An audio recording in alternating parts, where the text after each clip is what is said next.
Welcome all to, to, to our national level webinar on restoring economic growth, taking stock of business strategies and economic planning.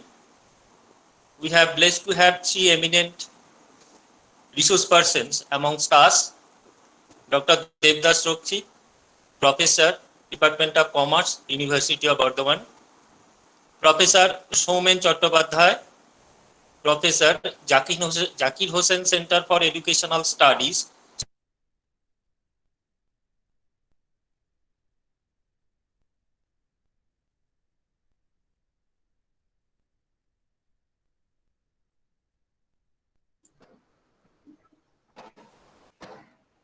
সৌজি তোমারটা unmute করো, তোমারটা mute হয়ে গেছে, মাইক্রোফোনটা mute হয়ে গেছে। সুরজিৎ একটা হ্যাঁ হয়েছে। আমি কি হ্যালো ঠিক আছে, ক্যারি অন। হ্যাঁ শোনা যাচ্ছে। ওকে। Dr. Somnath Hajra, economist, economic planning for Gulf countries in finite sum modeling USA.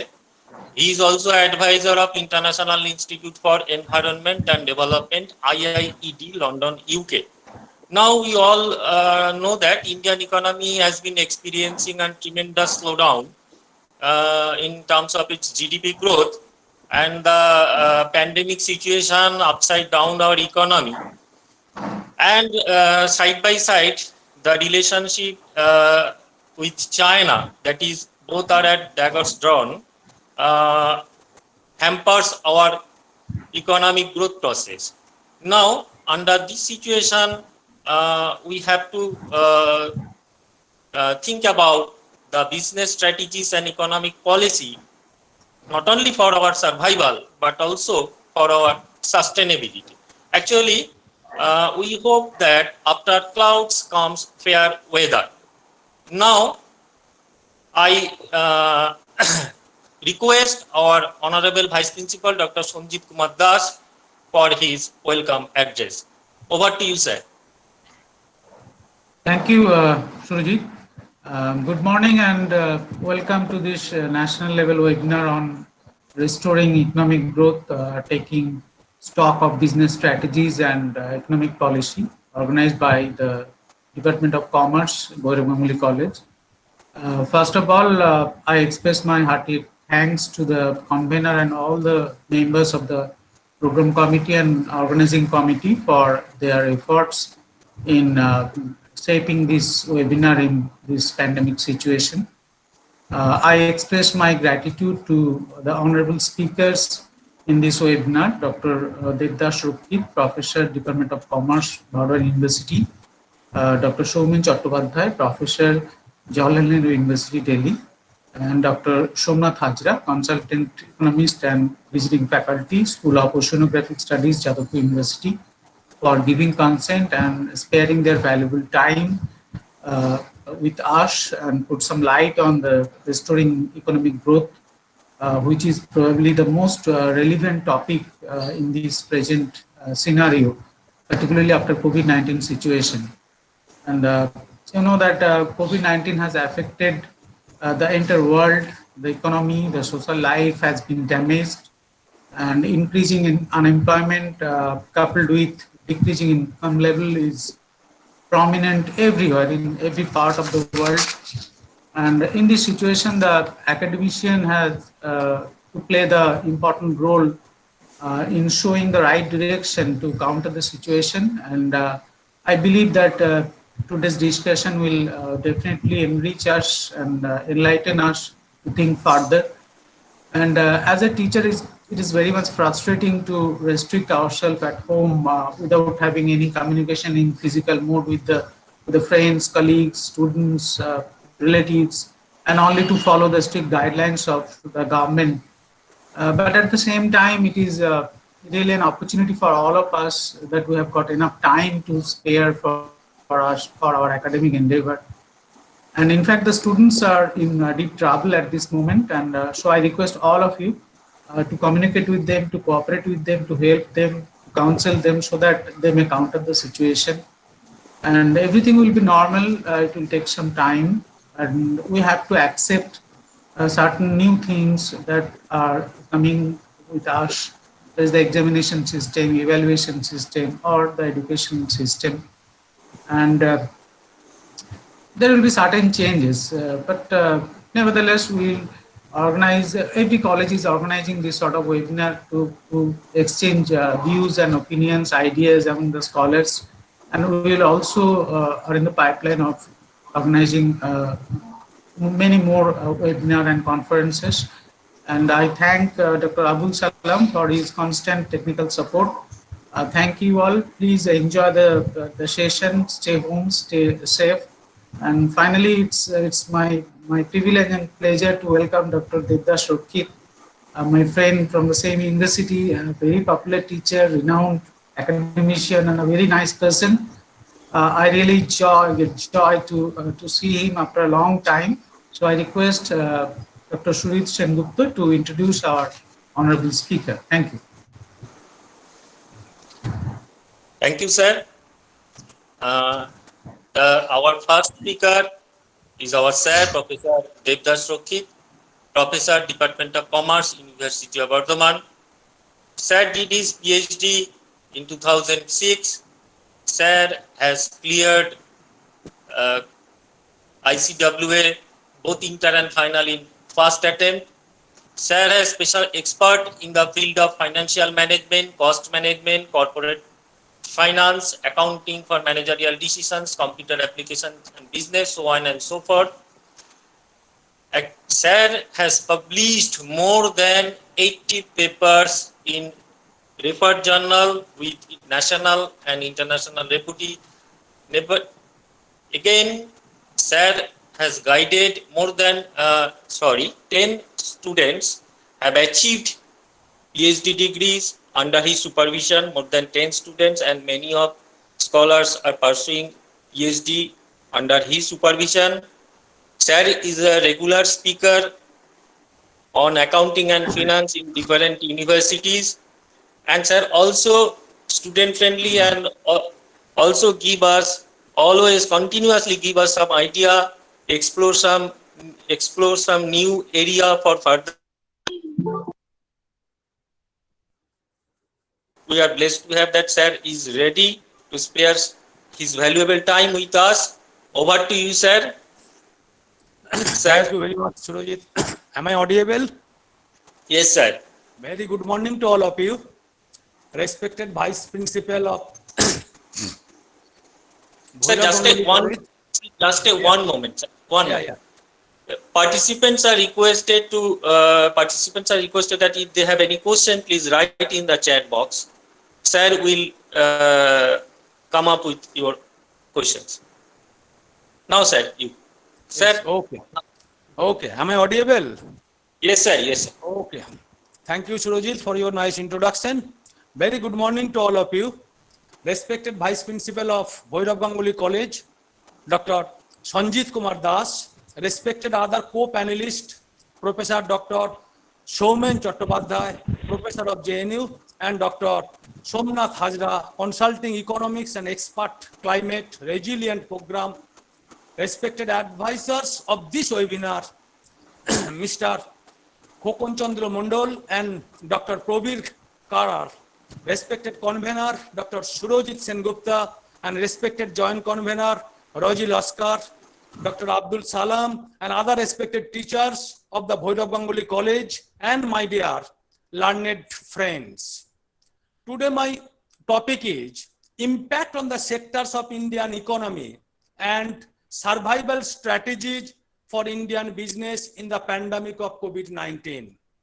In a rapidly changing world, most of the companies are facing unprecedented agitation in the global market. Tough competition, very fast technological changes, and increasing stock market volatility have increased the burden on top management to deliver better performance and higher values for the organization. Due to these pressures and economy heading towards globalizations, as you know, COVID-19 has played a very important role. The world is facing humanity's biggest crisis since World War II. Almost every country has been affected by the devastating COVID-19 disease. An outbreak from China has gone everywhere. In the last few months, Corona's epicenter has been shifted from China to Europe to United States and India. COVID-19 has disrupted the world in a manner never seen in the living memory of human beings. This is perhaps the first time that nearly 80% of the world asked to stay at home and work from home. The world continues to struggle with pandemic and will continue to do so, perhaps in near future, to revive economy, save lives, minimize the job losses, and so on. According to some experts, the global losses may exceed the World War I and II combined. Normally, we may raise one simple question: what are the relationship of this pandemic with and how it affected the economic and finance across the globe? As you know, it is a pandemic, so social distancing norms is a precondition. If we see any epidemic or pandemic, if we start from 1918 famous Spanish flu, until and unless we have proper treatment or medicines or vaccines, in those days, it was guided by social distancing was a norms. And this time we thought isolation, social distancing and quarantine should be the norms. Actually, the problem is erupted. As you know, China created a strong supply chain across the country. So the problem erupted in China has broken the supply chain, both backward and forward linkages. So it has disrupted production, it has disrupted supply chain, and so on. In the process, when tourists or home people travels from one country to another, it has spread it, and the government thought isolation, social distancing and quarantine may be the only option, but it has huge cost. We may raise another question: how it has affected a global crisis? If we see the signal of global indicators, that is the equity market, commodity market or others, on decline trend. For example, the crude oil, before pandemic, $80 to $90 per barrel, it has come down $18 to $20 per barrel, and at present $38 to $40 per barrel.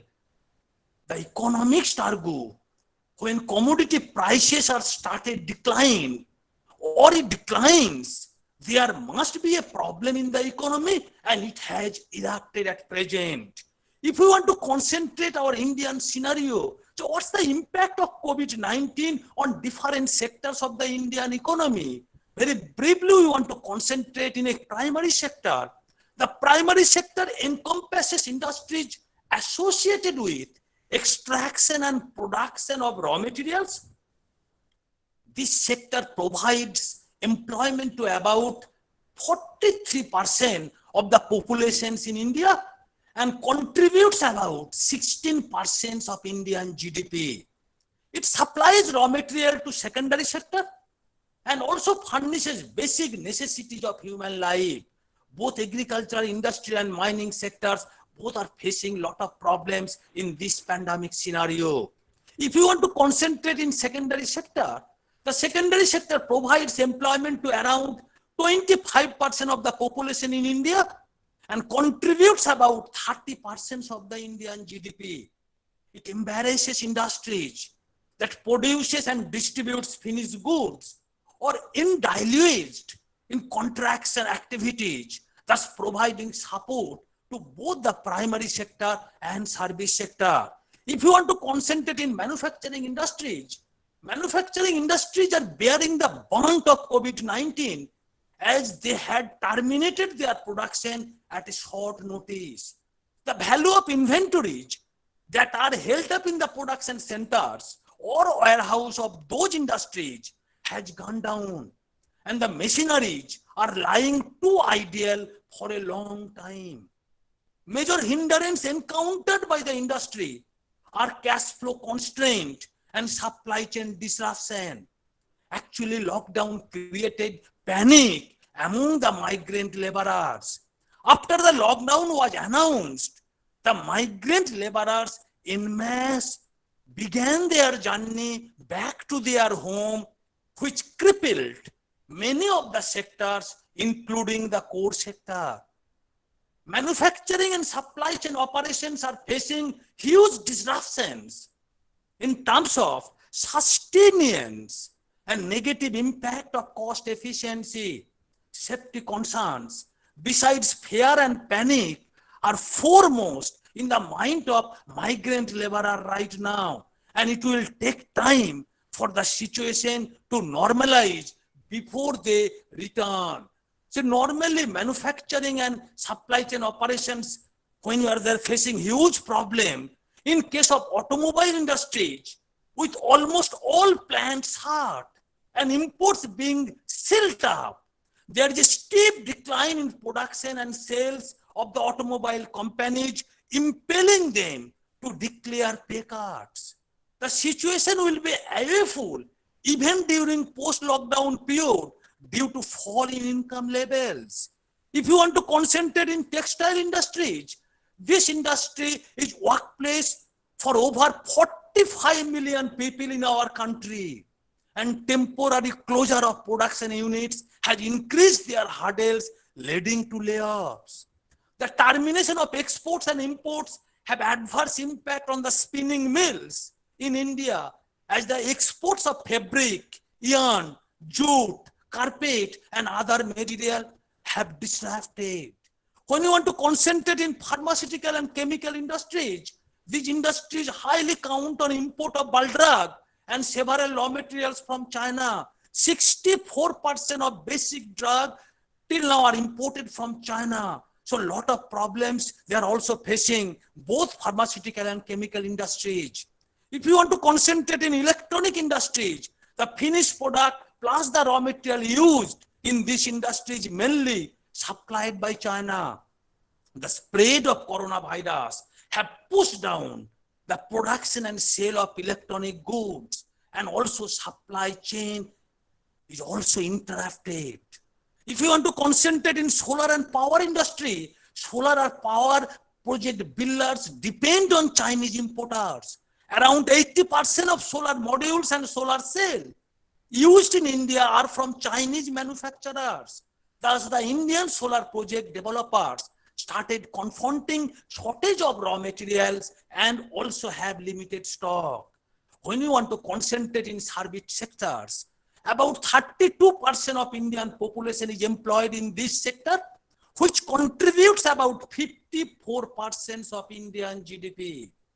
And out of this service sector, tourism and hospitality industries are the foremost industry to be severely affected in COVID-19 crisis, and will also be reremost one to behold resumption of activities. Lockdown has averted the inflow of tourists, dealing a crippling blow to the tourism and hospitality industry. Same problem may be adopted in case of transportations, IT sectors, media and entertainment, and so on. In my next slide, I want to concentrate business survival strategy. How can we formulate strategy in the face of uncertainty? At present, just we are going to an uncertain situation. We don't know what happens in future, and we can't generate probability of happening. I think good strategy create competitive advantage over time, but the uncertainty of the future makes it difficult to identify effective course of action, particularly in the present scenario. Even before COVID-19 crisis, rapid technological changes, growing economic interdependence, mounting political instability has conspired to make the future increasing murky, increasing gloomy.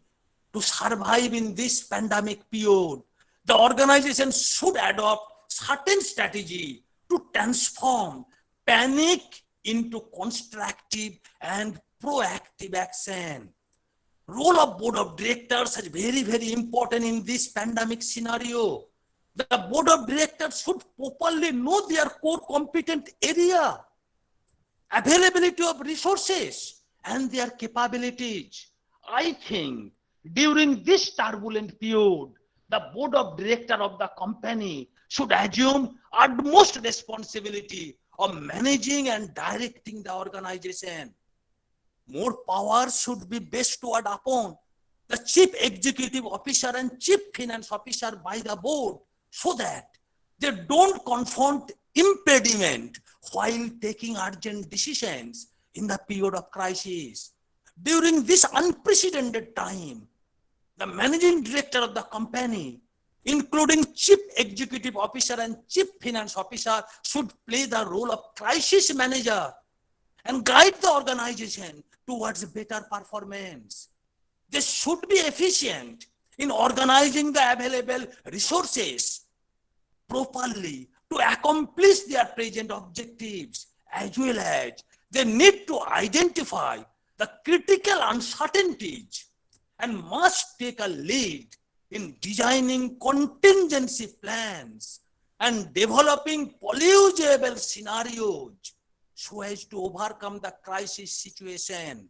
I think steep analysis is the very, very important part in the present scenario. Foremost, the business needs to keep a track of the pattern of change in the cost-related aspect of the business due to COVID-19 crisis that is already feasible and its potential impact on the business. To reckon with the cost-related implication of this pandemic, the business can apply steep analysis so that the pattern of change in social, technological, economic, environmental, and political cost can be properly analyzed. The change in the demand of the society and social life of the people due to lockdown has compelled the companies to incur additional cost like sanitization cost, safety ensuring cost, further adhering to social distancing norms. Previous slides, and so on. The employees' cost per unit has increased and production has decreased due to the downward shift in the number of workers being employed for a particular task and due to lack of demand. At present, demand shocks are there. The technological reforms brought about the present turmoil has urged the business to switch over to digital technology, thus enhancing survival technological related cost of the company. The divergence in the economic environment on the grounds of COVID-19 has raised several costs of the business. The sharp fall in the demand for goods and services due to demand shocks, supply chain disruption, the decline in the production has resulted in stagnation in the revenue generation process of the enterprise, thus escalating the fixed overhead absorption rate, costs associated with loss of market shares, loss of brand values, etc. To keep the working environment clean and safe, certain additional costs need to be borne by the business. With regard to the political environment, the decision taken by the government in relation to present plight can also enhance certain costs which the company needs to monitor. Therefore, the company should start by developing new business models or modifying existing model after considering the potential impact of COVID-19 on business cost through steep analysis. The present slide we discuss technological aspect. Next slide, technological aspect. That is, I think, after liberalization, privatization, and globalization, next decade will go to digitalization. Technology is one of the vital aspects which the companies need to focus on. At present, every business should concentrate on digitalization since social distancing is a prime issue today. This pilot seems to provide a glimpse of the future scenario where digital would become the heart of every interaction, heart of every communication.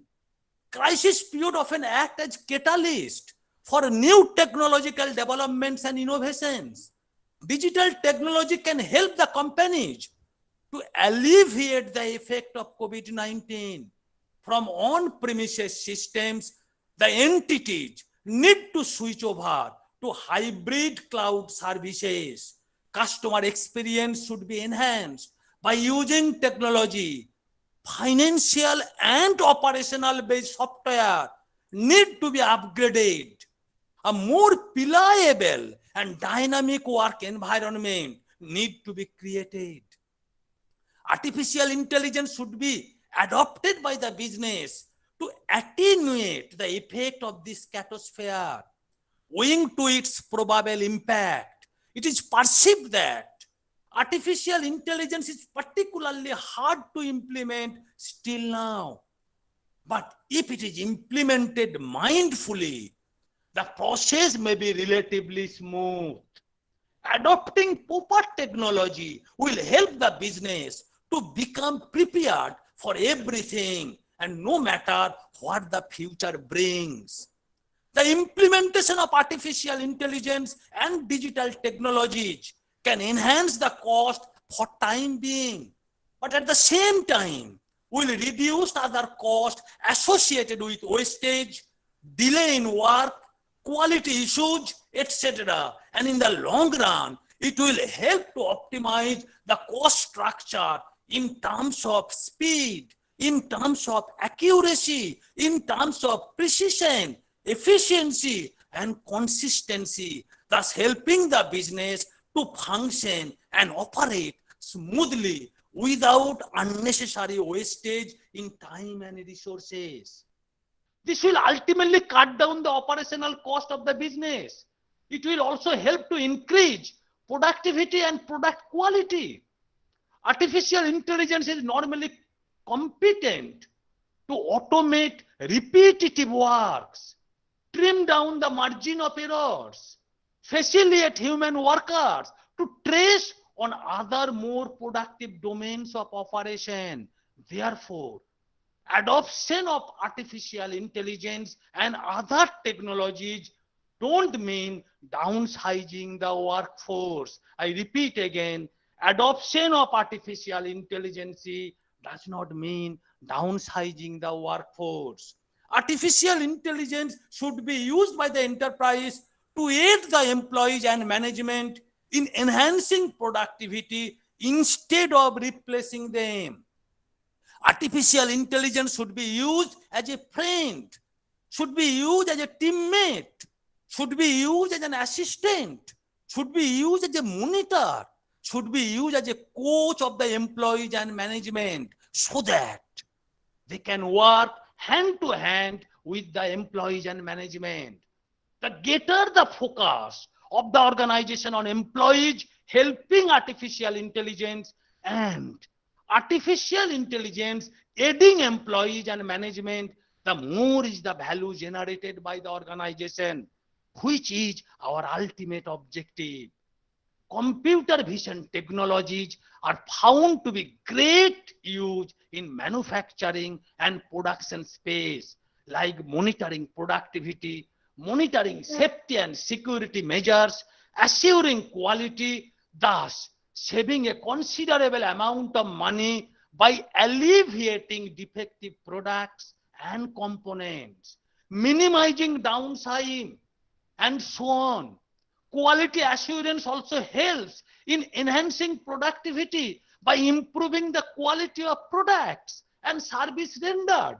This helps to reduce the cost of quality, which includes all costs incurred for uncovering defects, product inspection and testing cost, preventing the occurrence of poor quality, cost of correcting defective products, and cost incurred when any inferior or defective goods are delivered to the customers, that is cost of handling, complaint from customers, warranty replacement, etc., quality issues also create dissatisfaction among the customers and eventually ignite business loss. By adopting aforesaid technology, the companies can shift their quality assurance based system from detection mode to prevention mode. This will help in bringing down the cost of defective and poor quality products almost to null, thus augmenting customer satisfaction and accordingly enhancing the brand value of the product, enhancing the goodwill of the company, and also increasing the value of the business. I think humanism as a driver for responsible leadership, for implementing artificial intelligence in the present scenario. Digitalization gives rise to several cyber crimes, so additional consideration should be given to cyber security more and more. The earnest attention need to be given on marketing, which is one of the key functions of the business. Entities should try to embrace digital marketing technology since offline shopping is likely to be replaced by online shopping. Customer behavior and habits have been affected by the pandemic, and thus online shopping is expected to experience a notable surge in post-lockdown period. Therefore, e-commerce and m-commerce should be emphasized more and more, and digital communication should also be encouraged more and more. In the next slide, I want to discuss scenario planning. What is scenario planning? One of the most notable tools of strategic foresight that the business needs to adopt in the present pandemic situation is scenario planning. What do you mean by scenario planning? Scenario planning is making assumptions on what the future is going to be and how our business environment will change over time in the light of that future. How our educational institution will change over time in the light of that future. How our political institution will also be changed over time in the light of that future. More precisely, scenario planning is identifying a specific set of uncertainties, different realities of what might happen in the future of the business. Under what circumstances should we apply scenario planning? Under the condition of uncertainty, every business organization should apply scenario planning. But I strongly believe every organization, not only business, should use or should be used scenario planning technique in this pandemic situation. Scenarios are data-driven storage about alternative and possible futures to reframe present perception. It does not predict the future, but helps to sketch a variety of possibilities for the future that is plausible and logical, and builds up the ability of the business to make better decisions under uncertainty conditions. It encompasses several stages. Firstly, the business needs to identify the drivers that are responsible for shaping future operating and market conditions. Secondly, how these forces may interact need to be explored. Then the business needs to imagine or think a range of plausible future scenarios and accordingly revise the present mental models based on these futures. And finally, the business should employ these new models for formulating strategy that will prepare the enterprise for whatever the future holds. Scenario planning can be devised to furnish helpful directions regarding the type of organizations and in which it is adopted. However, to run scenario planning, the organization, I think, need to follow the following key guidelines. Right people should be invited to participate. Scenario exercise is organized with one of the main purpose to challenge present models based on how the business model works or how the world works. The organization needs to gather or invite participants having substantially diverse organizational roles, personal experience, and the viewpoints in order to establish the conditions for success. For effective strategic conversation, three powers are essential. Number one, the power to perceive. Number two, the power to think. And number three, the power to act. The organization will require people who represent these three powers to effective strategic conversation. Secondly, key drivers, assumptions, and uncertainty should be identified. The enterprise needs to identify the key driving forces, that is social, economical, technological, environmental, political, and legal, and critical uncertainties that affect their business and industry. The assumption need to be explicitly enunciated in the current strategy of the business and also specify what future the business anticipates will result from implementing the current strategy. Imaginating post-polygeable and radically different future scenarios. This can be regarded as the toughest part of the planning process. The organization needs to develop a range of polygeable future scenarios. This can be done by forming a kind of matrix with two axes as two critical uncertainties, and each of these issues or uncertainties can be considered, can be emphasized with high and low categories. Based on this, the organization can sketch 4 polygeable future scenarios without merely predicting from present trends. The organization needs to push its imaginative power to think what the future may look like in the next year, in the next 2 years. This phase involves a high level of creativity, high level of judgment to differentiate a scenario that extends the limit of polygeability from the one that does not. The facilitators should be forward thinking with innovative imagination along with maintaining the fences of reality, strengthening the strategy that would be useful for the range of polygeable future scenarios. The organization needs to form teams along with engaging junior participants who can put forth their ideas, their views, and also give their excellent new model. Through that, any business can set their strategy. Once the strategies are developed by each group for this specific future world, the organization needs to be assembled and compare all the models. After that, they select their best model.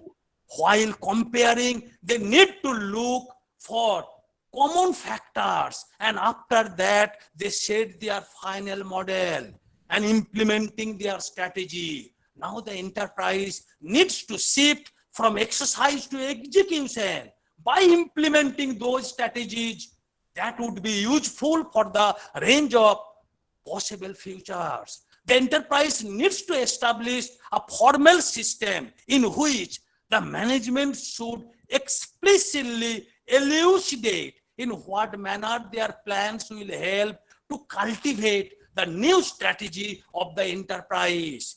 In the next slide, I want to discuss why the organization used scenario planning as a critical element in their strategic planning process.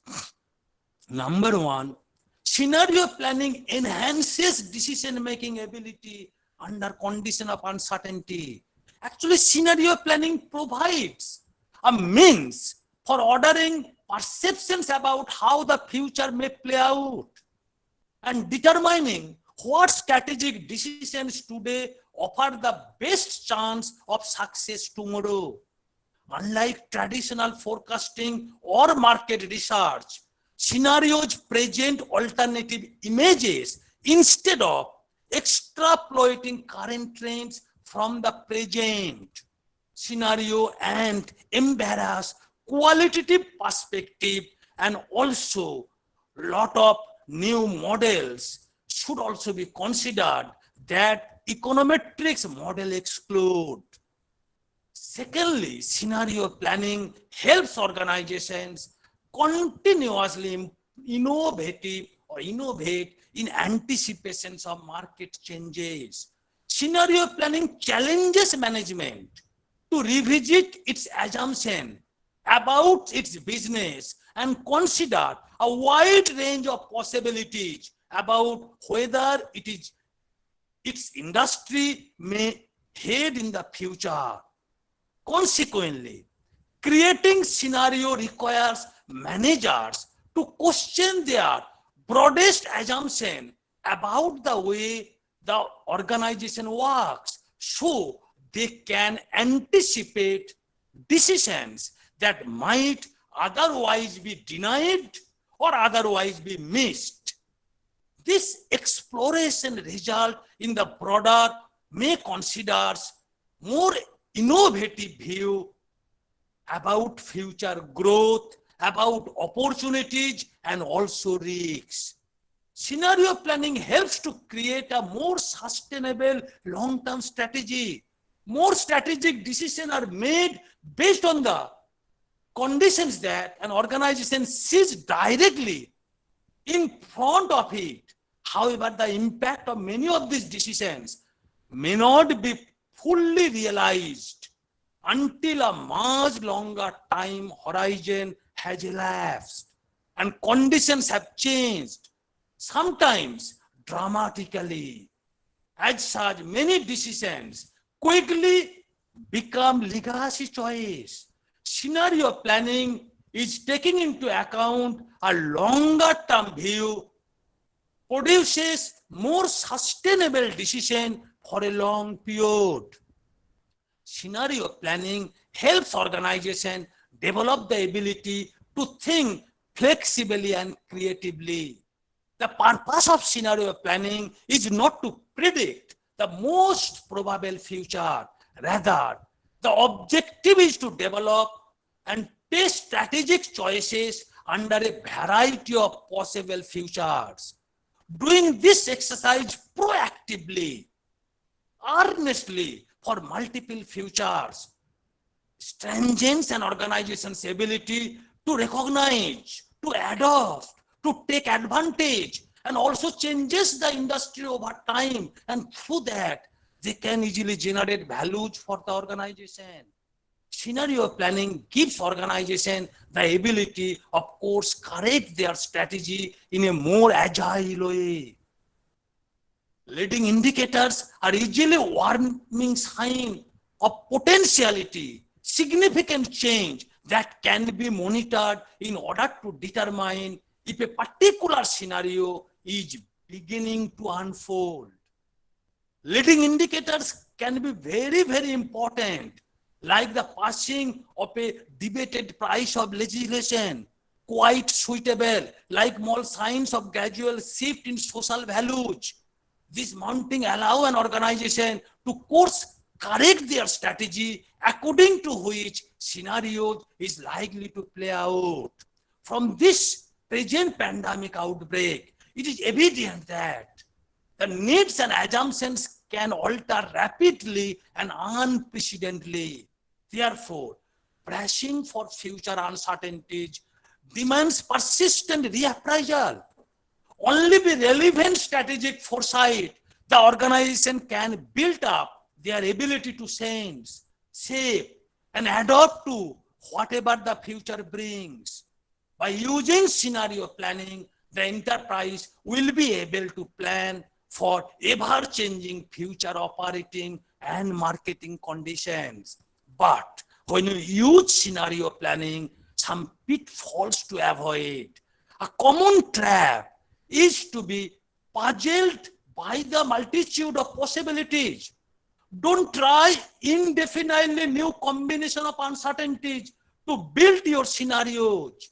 Keep it simple and face on two major uncertainties only. On the basis of that, you take decision. Another common mistake is to believe that we have to choose only one particular scenario and build our strategy around it. No. Scenario planning is not about choosing just only one option for the future, but rather dealing with all of the possible outcomes to develop a strategy that will stand the test for all scenarios.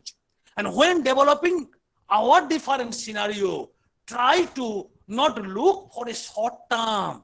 We should positively consider for a long term.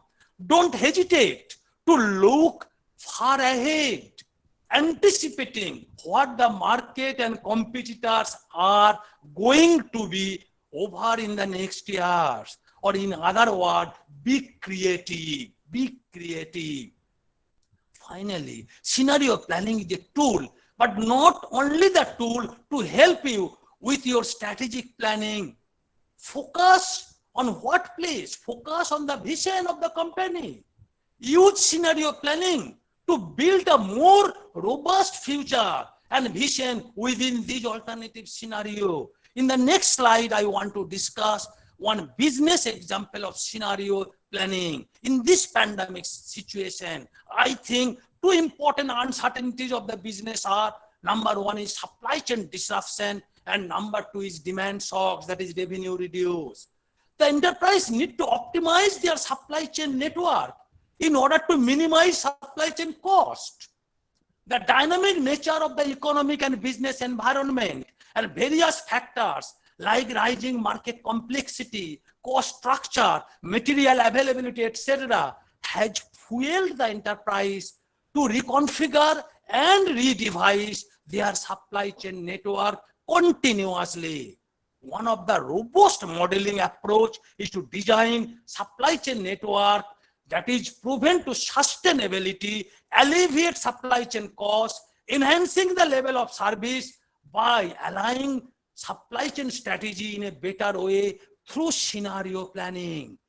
After mapping the degree of risks associated with supply chain disruption and considering the probable impact on revenue, the companies need to manage their supply chain risks in order to boost resiliency and reduce supply chain cost.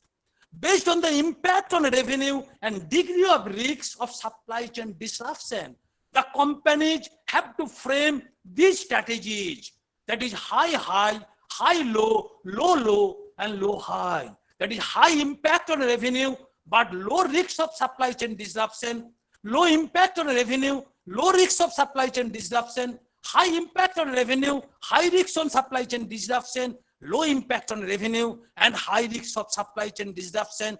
First, they have considered these metrics. After that, every business organization, they should concentrate low impact on revenue and low risks of supply chain disruption. Through that, they generate values for the organization. How it is possible? Yes, it is possible. The suppliers need to be monitored for any change. If the supplier is going to any restructuring, immediately you should consider that. That may enhance their risks. The suppliers that count on the same software suppliers for vital part or materials need to be identified. The company needs to know where the manufacturing and warehousing sites of the suppliers are situated and seek geographical diversity. Through corporate restructuring, either expansion of the business or contraction of the business, they can also reduce their risks through this process. And secondly, if we want to apply in our education system scenario planning for marks imputation formula purpose, yes, we can use this.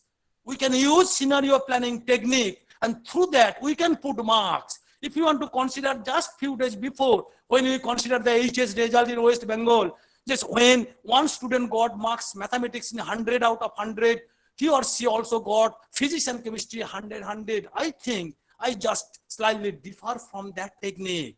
You should apply scenario planning technique from 2012 to 2019 or 2015 to 2019 subject wise. After that, you set a weight for your practical exam and your external exam. And on the basis of scenario planning, you determine the weight. After that, you put a marks, and that marks never should consider this way. Automatically, in few cases, it will be reduced. And you also give another alternative to the student. If you are not satisfied in this particular marks, you can make exam when the normal situation occurs. We can also apply in our university or any colleges scenario planning technique for imputation of marks. And finally, I conclude.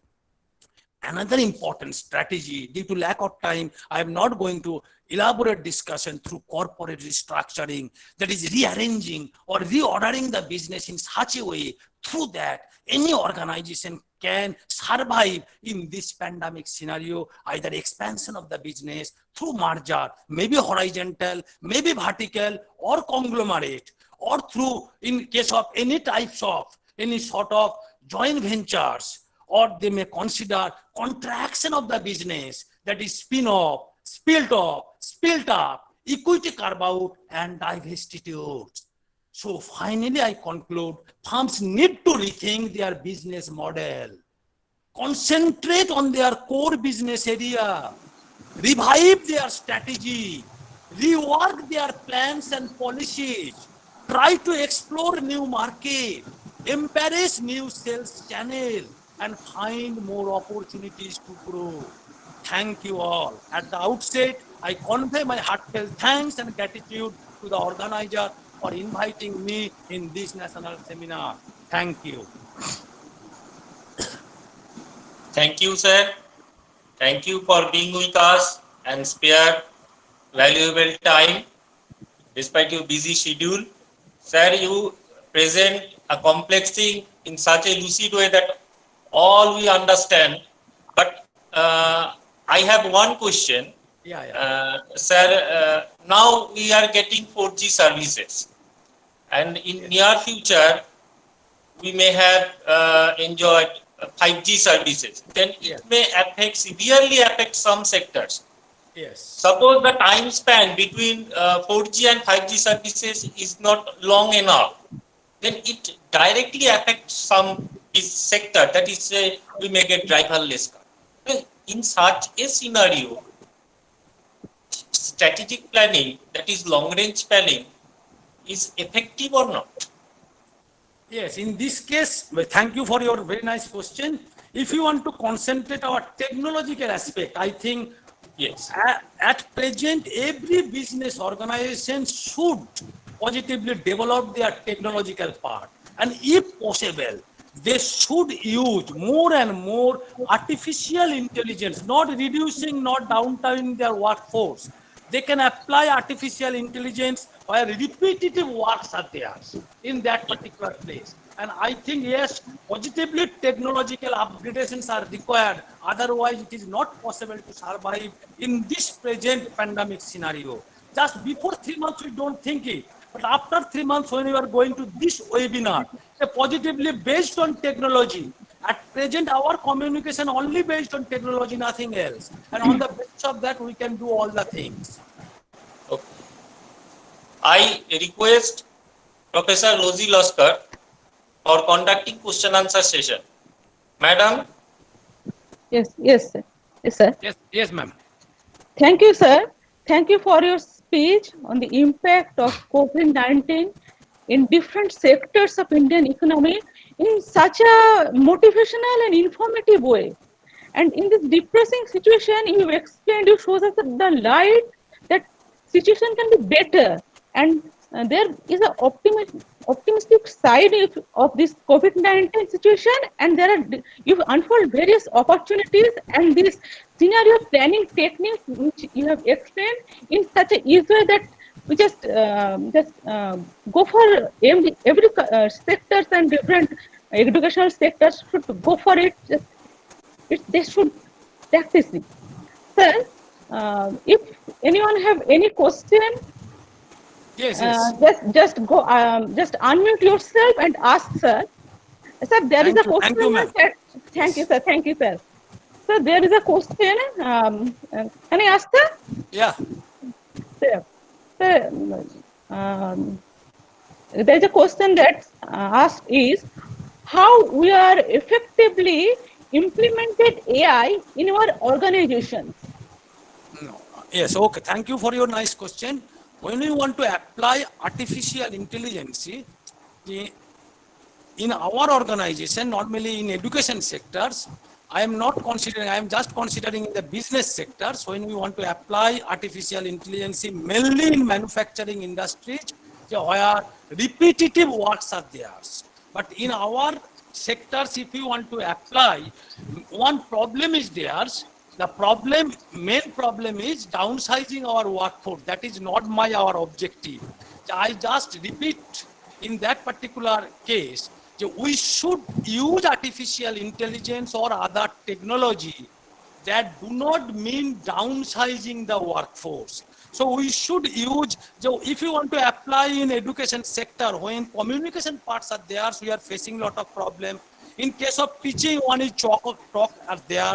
At the same time, another, at present, in this way, when we are going to recording part, we are sending the students that recording, that is also good thing. But at the same time in the class, live class, another important part is there. We can easily motivate our student. We can easily consider that is that is not possible through artificial intelligence. But in case of manufacturing industries, we can use artificial intelligence where repetitive works are there and also qualitative aspect. We reduced quality cost will be zero. And through that, when you use artificial intelligence just like a friend, just like a teammate, just like your monitor or assistant, and they can work hand with employees and management, in that case, organization will be benefited, organization cost will be reduced. For time being, it is a cost. But for long term, if you want to analyze your cost structure, that will also be reduced. So, educational sectors, my suggestions, we are not implementing too much artificial intelligence, but manufacturing organization, positively we should apply more and more artificial intelligence to where repetitive work are there. Through that, we reduced quality cost. Okay. Thank you, sir. Thank you very much. Sir, it's such a knowledge augmenting session and there are questions, but as the time is constant, I'm not going for it. Okay. Thank you, sir. Thank you for your knowledge augmenting and thought-provoking session. It's a pleasure to have you, sir. Thank you, sir. Thank you very much, ma'am. Thank you, sir. Thank you, sir, for your nice and lucid presentation, illuminating us. We gain something. Now it is our part to apply, to rethinking about on that matter. Now we thank you, sir. Now we invite Dr. Prabir Kara for introducing our honorable speaker, Dr. Soumen Chattopadhyay. Over to you, sir. Thank you. Thank you. Am I audible? Yes, sir. Am I audible? Okay. Thank you. Thank you, Dr. Surajit Sengupta. I myself is Dr. Prabir Kara, Associate Professor of Economics, Bhairab Ganguly College, Department of Economics. A very good afternoon to all of you. I on behalf of Bhairab Ganguly College, now want to introduce Dr. Soumen Chattopadhyay, our second speaker in this webinar. Dr. Chattopadhyay did his MPhil in economics from Jawaharlal Nehru University, New Delhi, and the dissertation was Private Corporate Investment in India, 1966 to 87. He did his PhD in economics in the same university and awarded degree in 2002. And the title of his thesis was Macroeconomic Disequilibrium and the Black Economy in the Context of Stabilization Policy in India. Dr. Chattopadhyay started his career as a lecturer in the Hindu College, University of Delhi in the year 1989. And From there, he went to join Sri Guru Gobind Singh College of Commerce under University of Delhi in 1992. And in 1995, he joined St. Stephen's College as a lecturer. In the year 1995, he joined as an economist in National Institute of Public Finance and Policy, New Delhi, where he became a senior economist, and then he joined Jawaharlal University on April 1, 2004 as an associate professor. Presently, he is professor, Zakir Hussain Center for Educational Studies, School of Social Sciences, JNU, Delhi. Dr. Chattopadhyay has worked as a consultant to the project, The Role of Tax Havens in Global Governance and Regulation in the External Finance Equation for Economic Development, funded by the Institute for Research in Economics and Business Administration, Kevin, Bergen, Norway, during the period 2012 to 15. He also worked as a principal researcher of a project entitled Doing Research, Assessing Research Environment for Social Sciences in India and Bangladesh, funded by Global Development Network in the year January 2015. He has a number of publications to his repute, and important journals like Economic and Political Weekly, Standard National International Journal. He has a lot of publications there. I don't know the details of his publications. It's a long list. Sorry, sir. He also wrote two important books. One is titled Education and Economics, Disciplinary Evolution and Policy Discourse, published in the year 2012 by Oxford University Press, New Delhi. And he has a book on macroeconomics of the black economy, published by Orient Black Swan in the year 2018.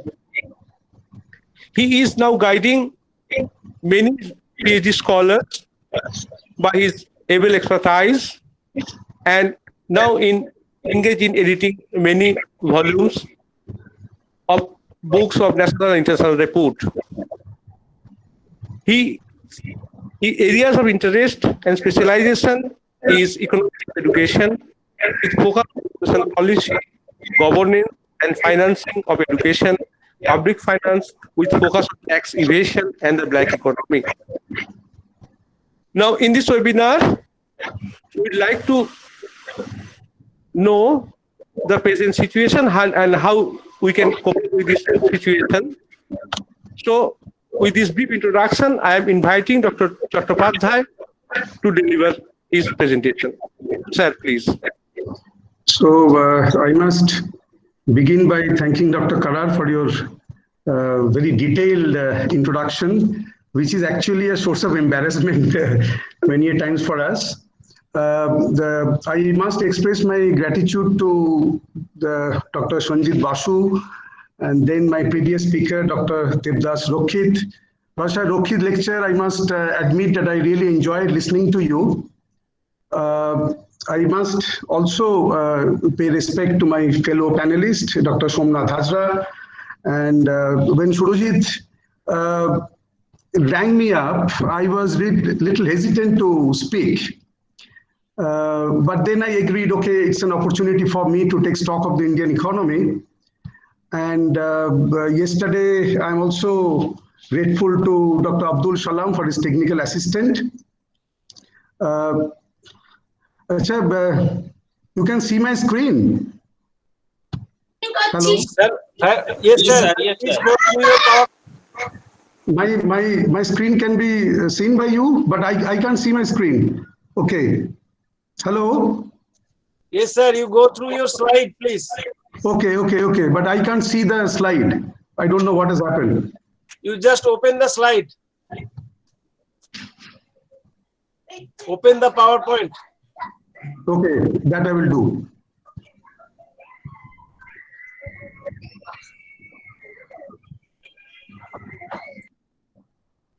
Let me open the PowerPoint.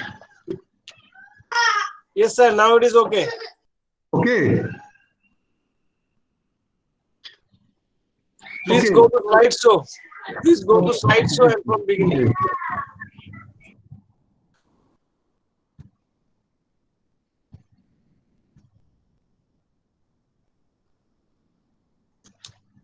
Now it is okay, sir. Okay. I must begin by giving you a very broad outline of my presentation. I would begin with the context of the Indian economy, then I would briefly tell you about how did the economy behave immediately after the lockdown got over, that is the beginning of the unlocking, and the economic package that was announced by the government, the fiscal situation, and the possible policy measures. So basically, I'll be concentrating on the macro aspect, which is very different from what Devdas Babu was doing. He was looking at the farm and the strategizing that the farm can undertake to tide over the crisis and plan for the future. I'll be looking at the macro aspect. So in a way, these two lectures should complement each other. I would like to begin with some numbers because I'll be referring to some numbers, and the numbers which are expressed in various units are very often confusing. So the GDP of India 2019-20 tentative estimate is 204 lakh crore. Now 1 lakh crore is equal to 1 trillion. So I may very often refer to the trillion. So you can say it is 204 trillion. GDP in US dollar is around 3 trillion, and you all know that we are planning to achieve 5 trillion. The per capita income is a good starting point.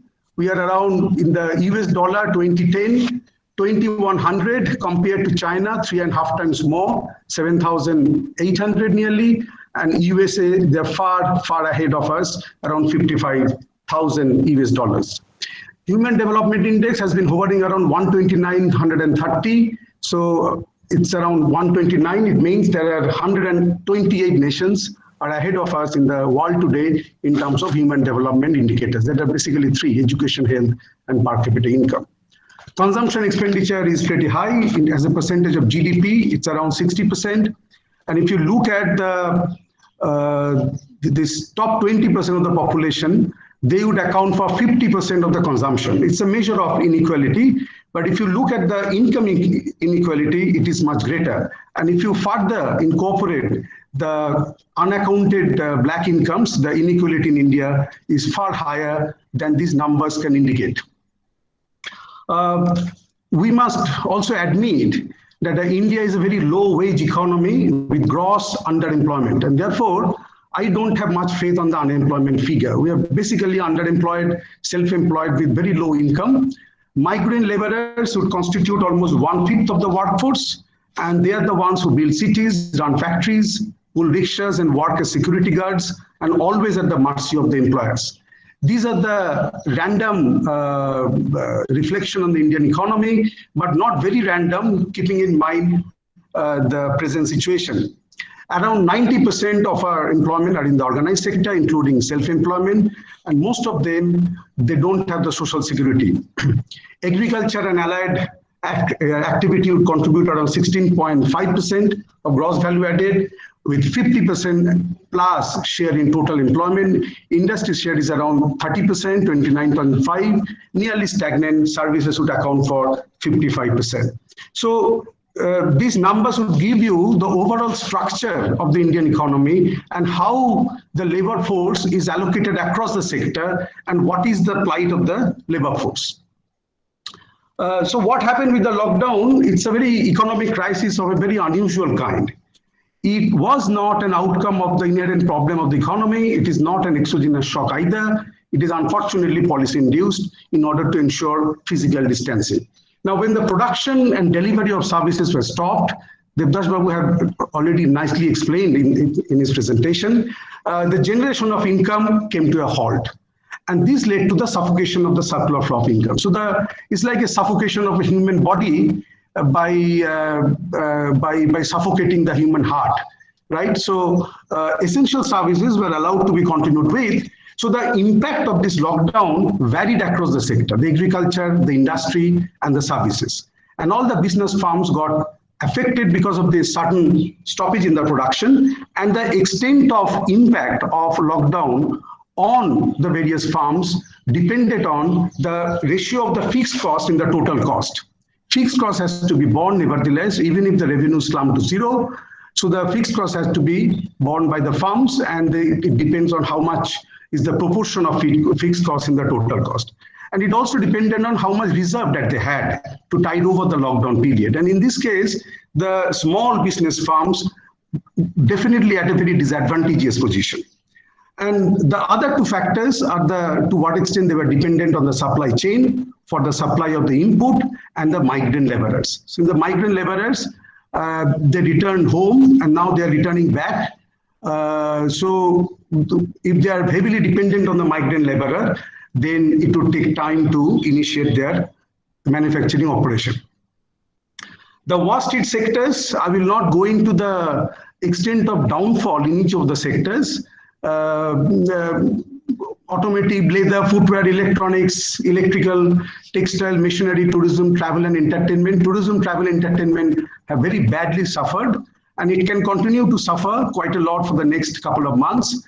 A major part of it are in the informal sector, so it has very badly damaged the employment potential of the employment sector in this tourism, travel and entertainment industry.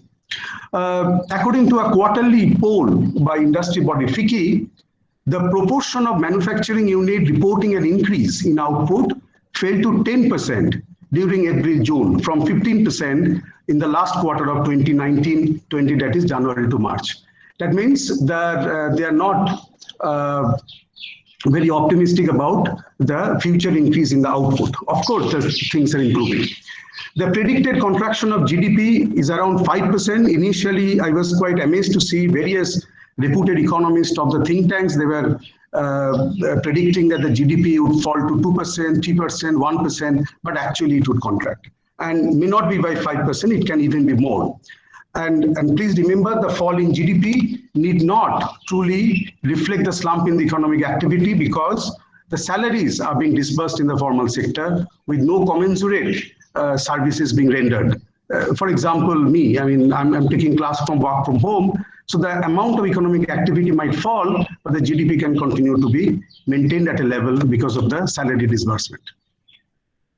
So the fiscal health before the lockdown was already very bad. Now, after lockdown, what happened? The revenue collection, as expected, slumped very significantly, but the contraction in total spending was very, very marginal. So fiscal deficit was already 59% of the budgeted expenditure, budgeted estimate for the entire year. So we have already spent around 60% of the, resorted to 60% of the borrowing for this particular year. And it is higher by 27% for the corresponding period last year. As expected, gross tax revenue fell by 44% in April.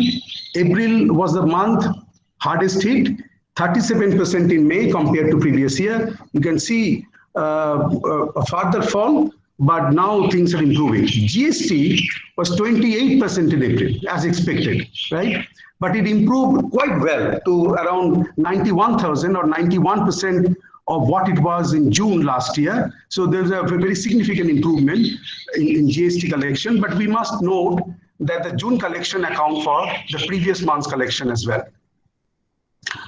Now, when we're talking about the recovery of the economy post-lockdown, we are now arguing that, okay, there are green shoots in the economy is gaining momentum compared to the lows that we observed in the month of April.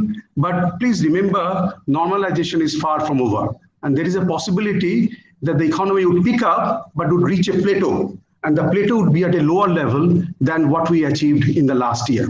So three things here. First is the disruption in the economic activities, and supply chains have got ruptured. So there are a lot of restructuring activities that are taking place now. Second is the adverse impact on the expectation of the consumer and the investor. So if the expectation would actually depend the investment, would also determine the consumption expenditure that we undertake.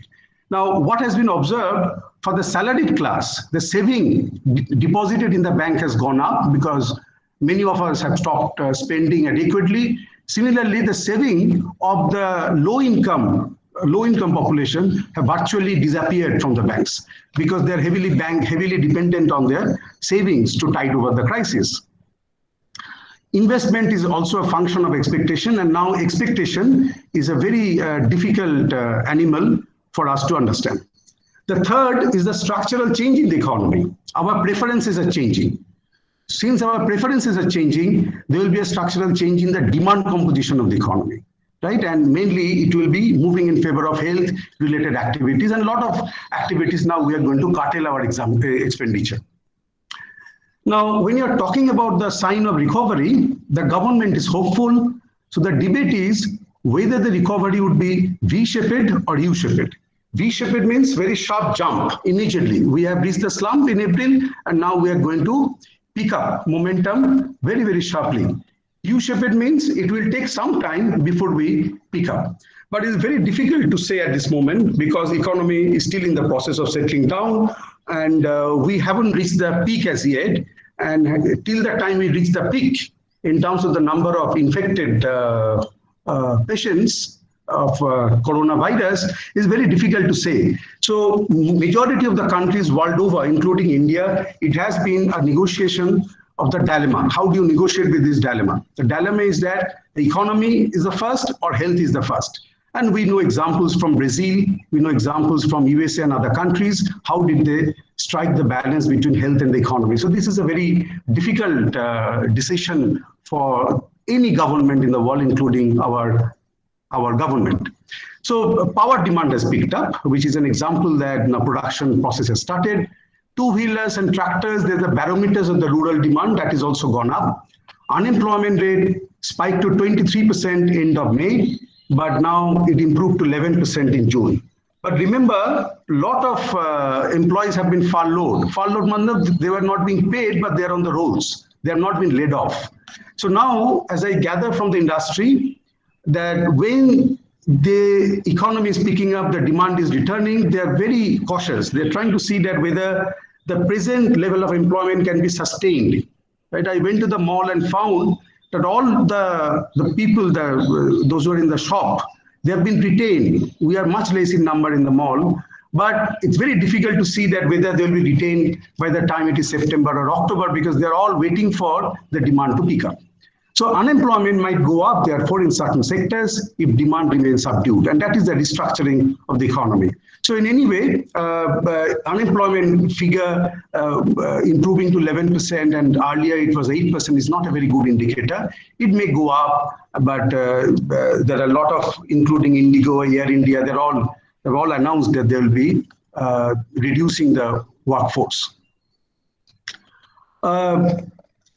So there's a one indicator which is called the Purchasing Managers Index. That means the interviews conducted among the managers to find out how well they have initiated the business activity.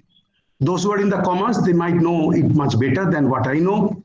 But this is a good indicator to show that whether the managers are picking up or they have initiated the business activity. It has got to do with the order placement, the inventory control, and many other things. So 50 is the benchmark. So if it is lower than 50, that means it's a contraction. If it is above than 50, it is expansion. Manufacturing, it has risen to 47.2 in the month of June, which is a good indicator. But when it comes to the services, the PMI, February 2020, before the lockdown, it was very high, 57.5. That means it was rising. March, it was 49.3 expected, because we began sometime on the 20th of March with the Janta curfew or something like that. April, it fell to 5.4. Service sector was hit very hard.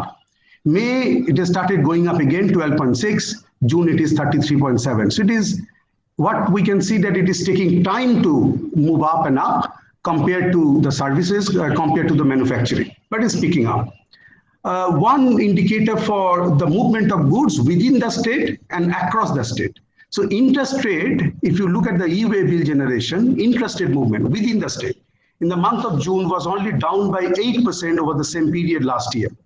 But if you look at the interstate collection across the state, it was down by 20%. But now, with the increasing mobility, the number will keep on rising.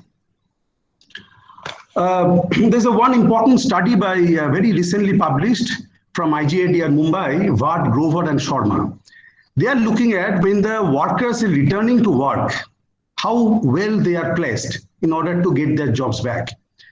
And this can be found out with linking the skill required for a particular occupation with the possibility of work from home, WFH, right?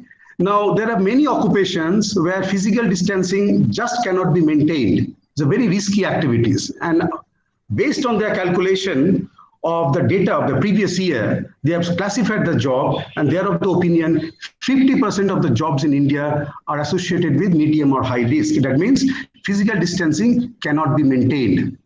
Now, so the rest of the jobs, that means the remaining 50 jobs, the work from home to an extent can be sustained for some more time. So they are saying the industries with a large share of workers in the low risk occupation may find it difficult to obtain. I mean, it's a high risk occupation. I'm sorry, the industries with the workers in the high risk occupation may find it difficult to reopen. Now, the work from home requires a minimum level of education of 10+2. So you can understand that those with education level of 10+2, below 10+2, mainly in the unorganized sector, very low income, low wage sort of sectors, they are exposed to the physical, they will be exposed to the high risk jobs. So vulnerable workers in the rural and urban, they have found out those who are below the poverty line, in fact, exactly not measured as per the poverty level estimate, but more or less the poverty level. 15% of those in the rural side, around amounting to 15 million, they are the vulnerable workers with very little education, and they're the high risk. And 70% in the urban with the same, the vulnerable workers. So when the economy is returning back to normalcy, these are the vulnerable workers with no decent jobs will find it very, very difficult. In fact, I can see around my campus and in this part of the city that many people are vacating their rented accommodation. They're going back to their home. Even last month it continued because the demand that we used to generate for the canteen and many other people, right? They have completely gone down and they don't have any jobs. So, and these are the people when they are going back to the rural after waiting for 3-4 months, it's very difficult they will come back and get the job back. And given their education and the skill, it's a very, very difficult situation. Now, when you are looking at the shifting composition of demand, there's another survey I would like to share with you. 85% of the respondents said that they are unlikely to hire additional workforce in the next 3 months compared to 78% in the fourth quarter of the last financial year 2019 and 20. This is expected. That means future is very, very uncertain. So you were listening to Devdas Babu about the scenario planning, but the scenario planning, we have to do planning. The macroeconomists do planning, the business would do planning, but the future, many of us believe, remains uncertain. So uncertainty doesn't mean that you cannot plan, so you abandon the activity, but you need to plan given the uncertainty so that we can tide over the crisis. Look at the Census. In the recent period, it has risen by 42% since the lows it hit in March 23. But because we are moving our expenditure to the healthcare sector, the healthcare index jumped over 55%. Banking index jumped over 29%. Demand is therefore shifting more towards health, and demand is also shifting towards IT and ITES, the online education, online communication. So the demand for many sectors have really gone up. Even for the textile, the finer textile garments, the demand has gone down in the big bazaar. Like the simple, this houseware kind of thing, the demand has gone up. And so therefore the production is also getting adjusted to the changing composition of the demand. Now here, because of the, I referred to IT in this IT sector, look at these interesting figures. Profit after tax for Infosys, TCS, Wipro, during June 2019 and June 2020 have been, Infosys is positive 12.4%, TCS it is negative, and Wipro 8.8. So how come the IT sectors, barring of course TCS, have done well? So if you're looking at their accounts, it was reported in the paper, there's a drastic reduction in the travel expenses by 86% because of the mobility is completely stopped. in the month of April, May, and even June. Commercial flights have not really, just begun a month ago. But there is an increase in the communication cost by 20 to 30% rise. But because the travel expenses have gone down by 86%, the percentage change in the profit after tax is in the positive. It's around 12% for Infosys and 9% for Wipro. So this kind of exercise in the individual accounts will now continue to take place. So immediately when the unlock period began, there was some attempt of the labor market reform. That means the labor market should be very flexible, wage can be reduced. But remember, this is an individual business strategy that you have to cope up with the changing demand, changing revenue and cost, both are affected in a very uncertain terms. But remember, this cost cutting by one might appear to be good for Infosys and Wipro, but might not be good for the macroeconomy as a whole. Because the cutting of cost by one is actually a fall in the demand for somebody else. This is called the fallacy of composition. So individually, I'm cutting wage cost. So I would think that my cost efficiency has gone up because the wage has been able to, I have been able to reduce, and the workers are hired at a lower wage rate than what they were hired before the lockdown. But remember, the wage as a whole, if it remains depressed, then the demand is also depressed. And that is the macroeconomy of the entire thing. So it is said that micro efficiency can be achieved through business strategy, for example, but it does not mean that it has to be accompanied by an increase in aggregate demand at the macro level. Remember, the employment level of the country as a whole would depend on the level of aggregate demand in the economy, right? I will come to aggregate demand a little later. So wage cut is also not a good solution. It might be a good solution for an enterprise, but for at the macro level, it's not a good solution. So very often we say that we are very highly cost efficient because many of the people who work in the unorganized service sector, starting from plumber to electrician, even including the housemen, we pay them very little compared to the rate at which they are paid in the Europe or in the USA or in Canada. But at the same time, what is happening, the demand generation therefore remains lower than what it would have been the case. So let me come to the package. There have been many announcements, many announcements. So I'm not going by all the announcements one after another in the 5 days, and still continuing. The ministries still consulting. But I would give this revival package, which has been made by HSBC economist, and this gives you a broad overview of how the 20 billion rupees, that means 20 trillion, 10% of GDP. GDP is 200 trillion, so 10% is 20 trillion. So it is around 20.1% is the total package. That is what the PM said. And 10% is 20, consisting of these various sectors. So rural employment guarantee scheme, budgetary allocation 400, viability gap funding for social infrastructure 81 billion, agriculture 1500, migrant and farmers 3100, MSMEs and the NBFCs, that was the additional money which was pumped into the non-banking financial sector for giving loan to the MSMEs and as well as the banks, is the highest, almost 6,000, welfare and health and 1,928, and RBI 8,000. So if you look at the fiscal component of it, then you can see the fiscal cost on the right-hand most column, it comes to 1% of GDP, or 10% of the total as a percent of the GDP is around 10%, the fiscal cost, and therefore it is 1% of fiscal cost is around 1% of GDP. Now, this has been debated, and this is continued to be debated in the Indian context, that though we have announced 10% of our GDP as a financial package, but only out of that 10 point, the 90% are with the monetary sector, the credit sector, and only 10% is being borne by the Ministry of Finance, that means through the fiscal deficit. So I will come back to it.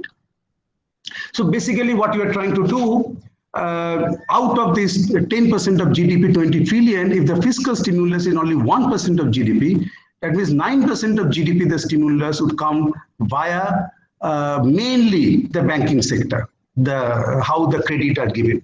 Now, in the literature, it is very clear that the impact of fiscal policy and the monetary policy are very different. Fiscal policy is a direct impact. It creates demand, it creates employment generation opportunities. Banking sector or monetary policy, lowering the rate of interest, or you are asking the MSMEs to take loans and expand, basically the onus lies on the industry to initiate activity. Fiscal is a completely different kind of intervention in the economy. Now, it is generally understood that monetary policy is less effective than fiscal policy in a crisis like this, because you are banking on the industry to take loan and start business, start investing and hire workers and start business. Fiscal is a direct intervention. But monetary policy, the cost is that it is the fund which is available with the RBI and the banking sector, which are being pumped into the system, compared to the fiscal, the cost of which will be borne by the government out of taxes and the borrowing. So there is a downside of the fiscal effect, which is generally argued, and that's why the government has shifted more towards the monetary policy. Now look at this. There are 2 rounds of targeted long-term repo operations. And in the first, it is mainly, I'm not going into the details, it is mainly for the strong companies to access cheaper credit that is available in the market. And they might have used to retire the high cost debt on the books. And the banks also use this because the NPA was very high, non-performing asset. There was an erosion of the retail lending. So the banks was also happy to exploit this opportunity, to exploit this facility to lend it to the corporates. But in the second round of this long-term repo operation, 50,000 crore was pumped into the system, but so that it could be pushed to the NBFCs. But the banks were not very interested. They borrowed only 12,500 crore. So the strategy has been to use the banks as intermediaries to transmit a stimulus that does not burden the exchequer, is actually a non-starter. Look at this other 2 bullet in the same slide. Lenders have already sanctioned 1.23 trillion of loans to the MSMEs, which is around 41% of the total amount that was promised under the credit line guarantee scheme. So 40% has been promised. So far has been sanctioned. And as on July 15, the disbursed amount is only 68,000, which is 23% of the promised 3 trillion rupees. So it's picking up, but it's very slow. It's very slow. So that is precisely the point the economists are talking about. Now, so if I'm trying to argue that the fiscal policy has got a more important role to play here, look at the fiscal situation before the lockdown. Was the government in a very good position? Let us see. Gross tax collection in 2018-19 was 20.8 trillion. But in 1920, there was a marginal fall of 20.09 trillion. Marginal fall, but there was a fall nevertheless. The slash in corporate tax, 30% to 22% and further reduction for others. It was expected that there would be a revenue loss of rupees 1.45 or 46 trillion in rupees. It was announced by the finance minister when the budget was presented. But when you're looking at the collection of corporate tax, it fell further. What is the idea? The idea is that you reduce the tax rate and the private investment to pick up. But then private investment to pick up not because of the lowering of the interest rate or lowering of the post-tax profit rate of return, but also because of the expansion of the demand. And this shows the demand was not picking up, and that's why the tax ultimately failed. There was a shortfall of around $2 trillion. And so therefore it is being argued that a supply side measure which gave concession to the corporate by promising them a higher rate of return did not work out. Net tax revenue also falls short by 3 point. So the net tax revenue, after giving it to the state, it fell short by almost $4 trillion. Non-tax revenue did go up. Now look at this budget, therefore. The budget, very select items are there. Gross tax revenue, corporate tax, income tax, GST, and the non-tax revenue, total expenditure, and fiscal deficit. So the fiscal deficit, which was budgeted to be $7 trillion, ended up with a $7.66 trillion, the revised estimate. So the fiscal deficit was more. Expenditure was cut. It is 96.8 of compared to 100. And look at the revenue collection. Gross tax revenue, all the arrows indicate that it has fallen, and corporate tax, it is heavy fall. It is the latest figure would show that it was 100, it has fallen to 72.6. So 27.4% or something like that. Income tax marginal, GST is also fallen. So the government was collecting less taxes, compressed the expenditure, and ended up with a higher fiscal deficit when the financial year ended with the lockdown measure. So the fiscal health is already in a bad position. Am I audible? Yeah. So the budgeted fiscal deficit was Yes, sir. okay, $7.96 trillion for this year, 2021. So the question that we are asking, that whether government has got enough money to pump into the system to raise demand so that the farm would find it easier to strategize, anticipate the future, hire more workers, and the economy would be reaching the peak compared to what we had earlier. Well, look at this. As per the Fiscal Responsibility and Budget Management Act, the fiscal deficit should be around 3% of GDP. So for 2021, it was budgeted to be 3.5%. Now, look at this extra fiscal cost and some additional cost.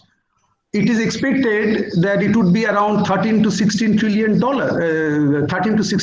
Indian rupees by 2021, which means the fiscal deficit for this year is likely to get doubled. So it is not only 3%, it will be more than that. Now, how the fiscal deficit will be affected?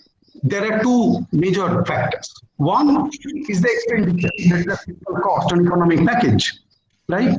And second, the slowing down of the economy would also affect the fiscal deficit because tax is dependent on the level of economic activity of the country.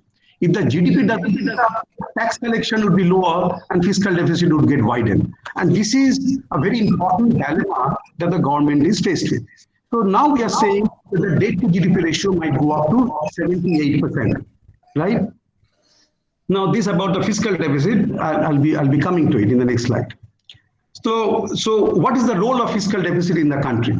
I mean, this is those who do macroeconomics, they all remember that it can be put in a slightly different form, because if I remove the wage earners from the equation, because what they earn, they spend entirely on consumption expenditure, we find that the profit of the business is very important factor. Profit of the business sector depends on consumption expenditure, investment expenditure, fiscal deficit, and the trade surplus, right? Consumption expenditure has fallen. Rich class are not spending, even if they have got savings in the bank. The underprivileged class are spending from the saving, but consumption expenditure has gone up, has actually gone down, I'm sorry. Investment expenditure is not yet to pick up because of the uncertainty. So the only way that you can help the business would be to raise the fiscal deficit. And as I said, fiscal deficit is the difference between government expenditure and taxes is a function of GDP. So the fiscal deficit would expand the size of the market, but the downside is that it would also build up debt, which is very, very debatable, whether debt would actually go up, whether we can afford to raise the debt. In UK, they are not worried about the debt. It's already 100% or little more, but they are actually pumping more money, right? And very often we are unnecessarily worried about the credit rating agencies, that they might award India a poor grade if the fiscal deficit is higher. That is based on some false conception in economics. So this is the theory that the fiscal deficit can go up and the profit would get a boost from the expansion of the economic activity, which is triggered by the pumping in money by the government sector. So the dilemma is very simple, therefore. The fiscal deficit, if you cut expenditure by 100 crore, fiscal deficit would not go down by 100 crore because the GDP will fall because of the multiplier effect, and tax collection would suffer and fiscal deficit would be wider. Similarly, if you raise expenditure by 100 crore, it doesn't mean the fiscal deficit will go up by 100 crore because the GDP will go up, tax collection would go up, and therefore the GDP growth will be, the fiscal deficit growth will be less than 100 crore because of the multiplier effect. Now, this is a very simple macroeconomics that we do in the second chapter of any macro book, but these are some of the things that the policymakers would not like to remember. And this kind of dilemma, that if you delay the rise in government expenditure, the economy is taking time to pick up, also people are losing job, the production sector is being restructured, and the economic longer it takes, more and more people, underprivileged class particularly, will suffer the more, right? So it is important that this is high time the government expenditure is raised, even if the fiscal deficit goes up and the debt goes up. So the income tax data, look at this potential. Income tax data, that the 5% of the 50 million people pay 90% of the income taxes. So now tax base around 50 million of 5%, those who file income tax return, and 5% of those pay almost 98%. So you can see the majority, 95% of the taxpayers are contributing only 10% of the income taxes. We don't have wealth tax.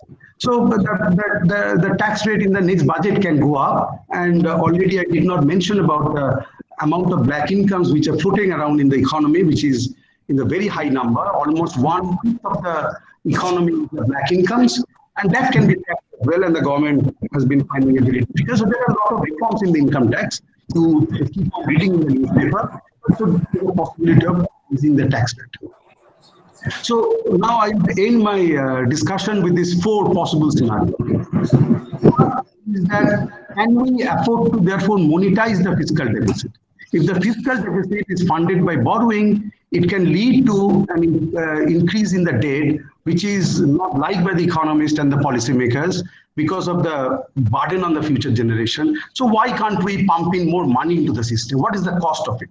And very surprisingly, the State Bank of India report, which was published either Friday or Monday, I'm just forgetting, very, very recently, and the chief economist is my college friend from Calcutta, Soumukanti Ghosh.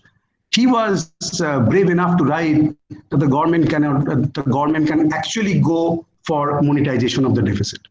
And in fact, some of the finance ministry official also indicated they are not averse to the monetization of the deficit. So why monetization is not liked by the government and IMF and the World Bank and the policymakers?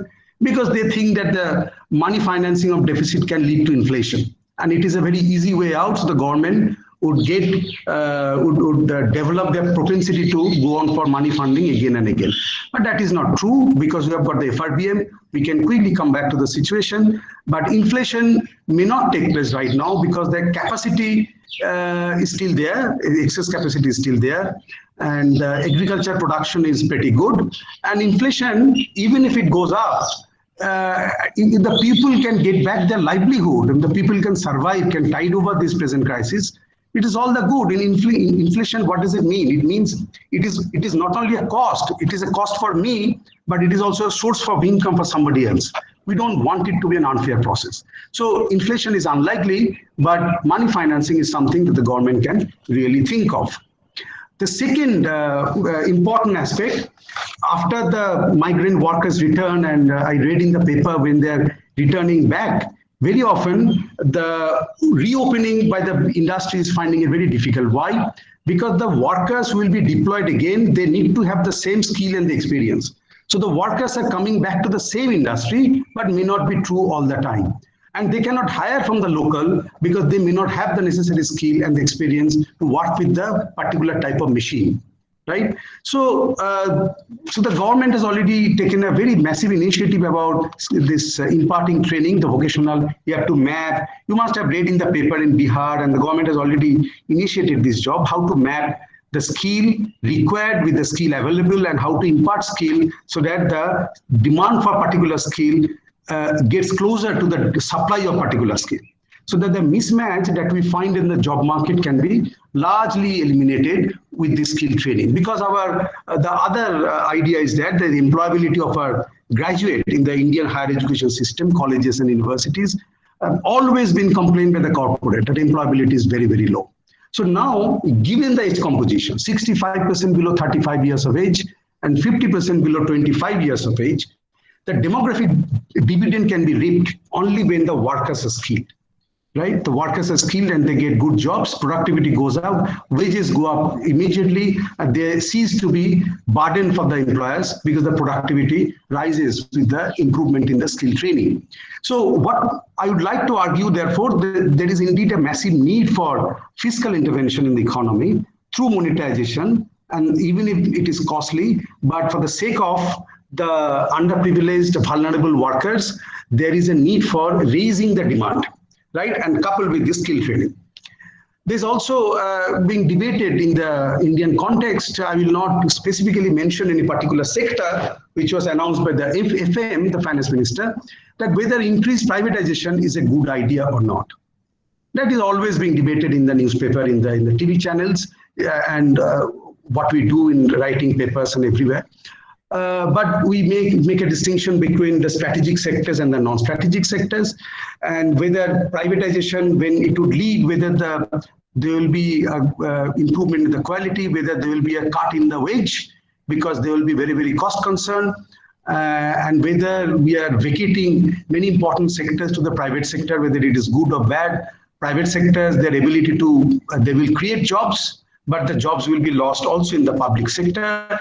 So I will, if I'm not giving any particular example of a sector, I will not go into the discussion, but these are the general issues I'm telling you, we have to remember. But there has been a tendency on the part of the government to privatize the public sector to create more jobs. So the jobs are being also lost, and cost consideration also have to be kept in mind. There's also being debated whether we can move towards a rural-centric model, right? So Atmanirbhar model that was announced by our PM, and it is being repeated by our FM as well, that can we have a rural-centric model? But what we need massive investment in the rural infrastructure, We need to invest in education and health. If we want to stop migrating, the migration of the workers from rural to the urban, to the underdeveloped state, to the developed state in the western part of the country, we need to invest heavily in the rural, and particularly in those states who are sending the workers to the western part of the southern part of the country.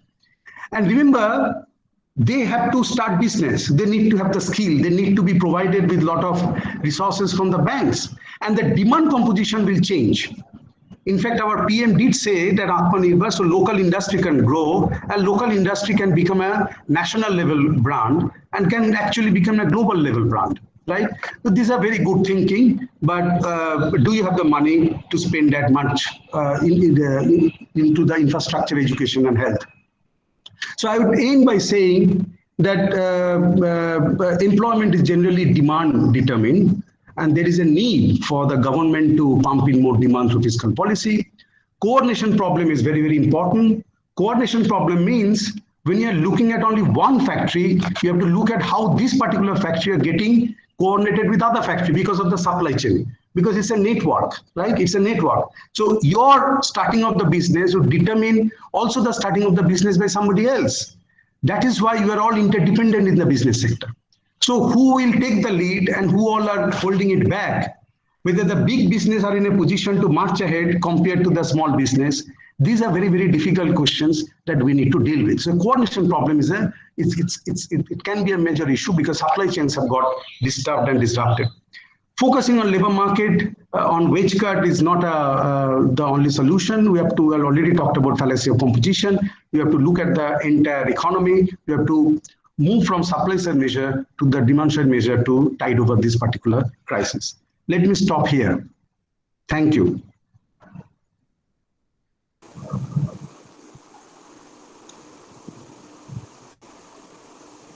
Thank you. Hello.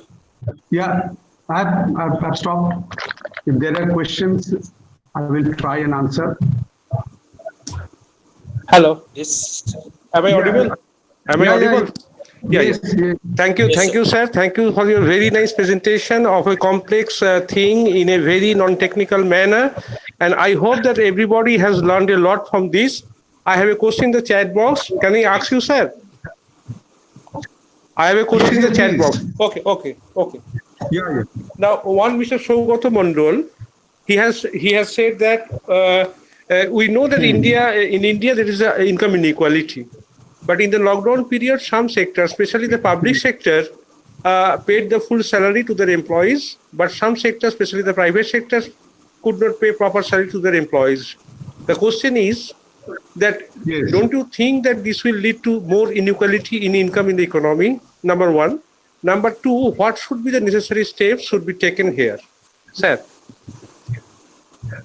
Yeah, it's a very good question, Sogoto. It's in the short term, definitely. I mean, let me admit, I am being paid, but my brother who is working in the private sector is not being paid, right? He is being paid at 40%, 50%. So naturally, I can see in my family and elsewhere, there's a great deal of income inequality is getting more and more accentuated. But remember, but this is a period of astronomical crisis. So we are hoping that you tide over the crisis, right? And the business will grow. So in the short term, definitely it is creating inequality into the system. But in the longer run, I hope that the things will get better. So what is the way out? You see, in UK and USA, how they have intervened, they have transferred money to the accounts of those who have furloughed or those who have been laid off directly to their accounts. Boris Johnson have sent the money directly to the accounts of the people who are listed. Even the same thing has happened in USA. Same thing has happened in UK. So the money is being transferred subject to 2,500 GBP, Great Britain pound, directly to the account, which is reasonable for them to tide over. The government is bearing the burden. In India, we, despite Aadhaar card and everything, we don't know who have lost jobs. We did not even have any knowledge about who are the migrant workers working in Surat and Mumbai, right? So therefore, the government could not afford to have support these people who have lost jobs. What happened in UK and USA, massive expenditure is being borne by the government, UK government and USA government, but transferring. Here nothing is happening. So here what is happening, we are creating employment generating opportunities in the rural side, rural employment guarantee scheme, and we are giving loan to the private sector to hire and begin their business. That's why there is no direct transfer. That's why the economists are talking about now, let there be some direct transfer. Now there are employment generation in rural side. What about the urban poor? Where would the urban poor go? Tell me.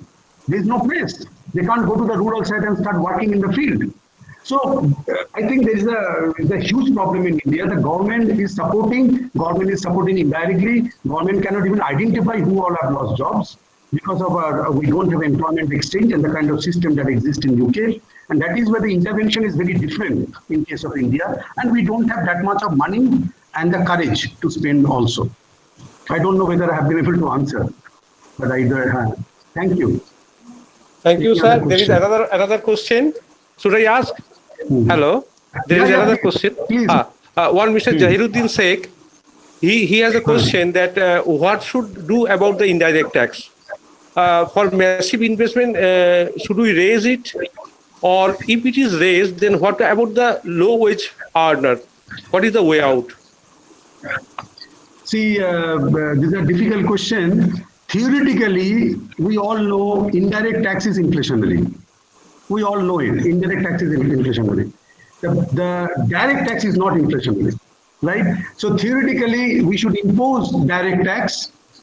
We should raise the tax rate. We should have wealth tax and spend more. We should not play with the tinker with the indirect tax because it can be inflationary and the underprivileged section of the population might suffer.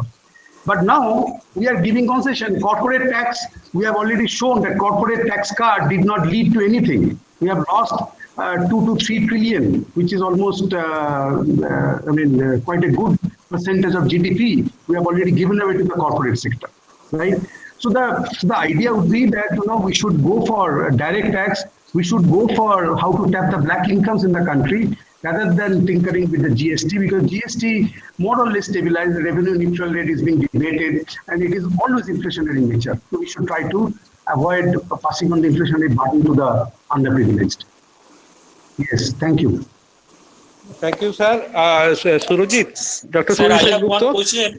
May I ask? Okay, carry on, please.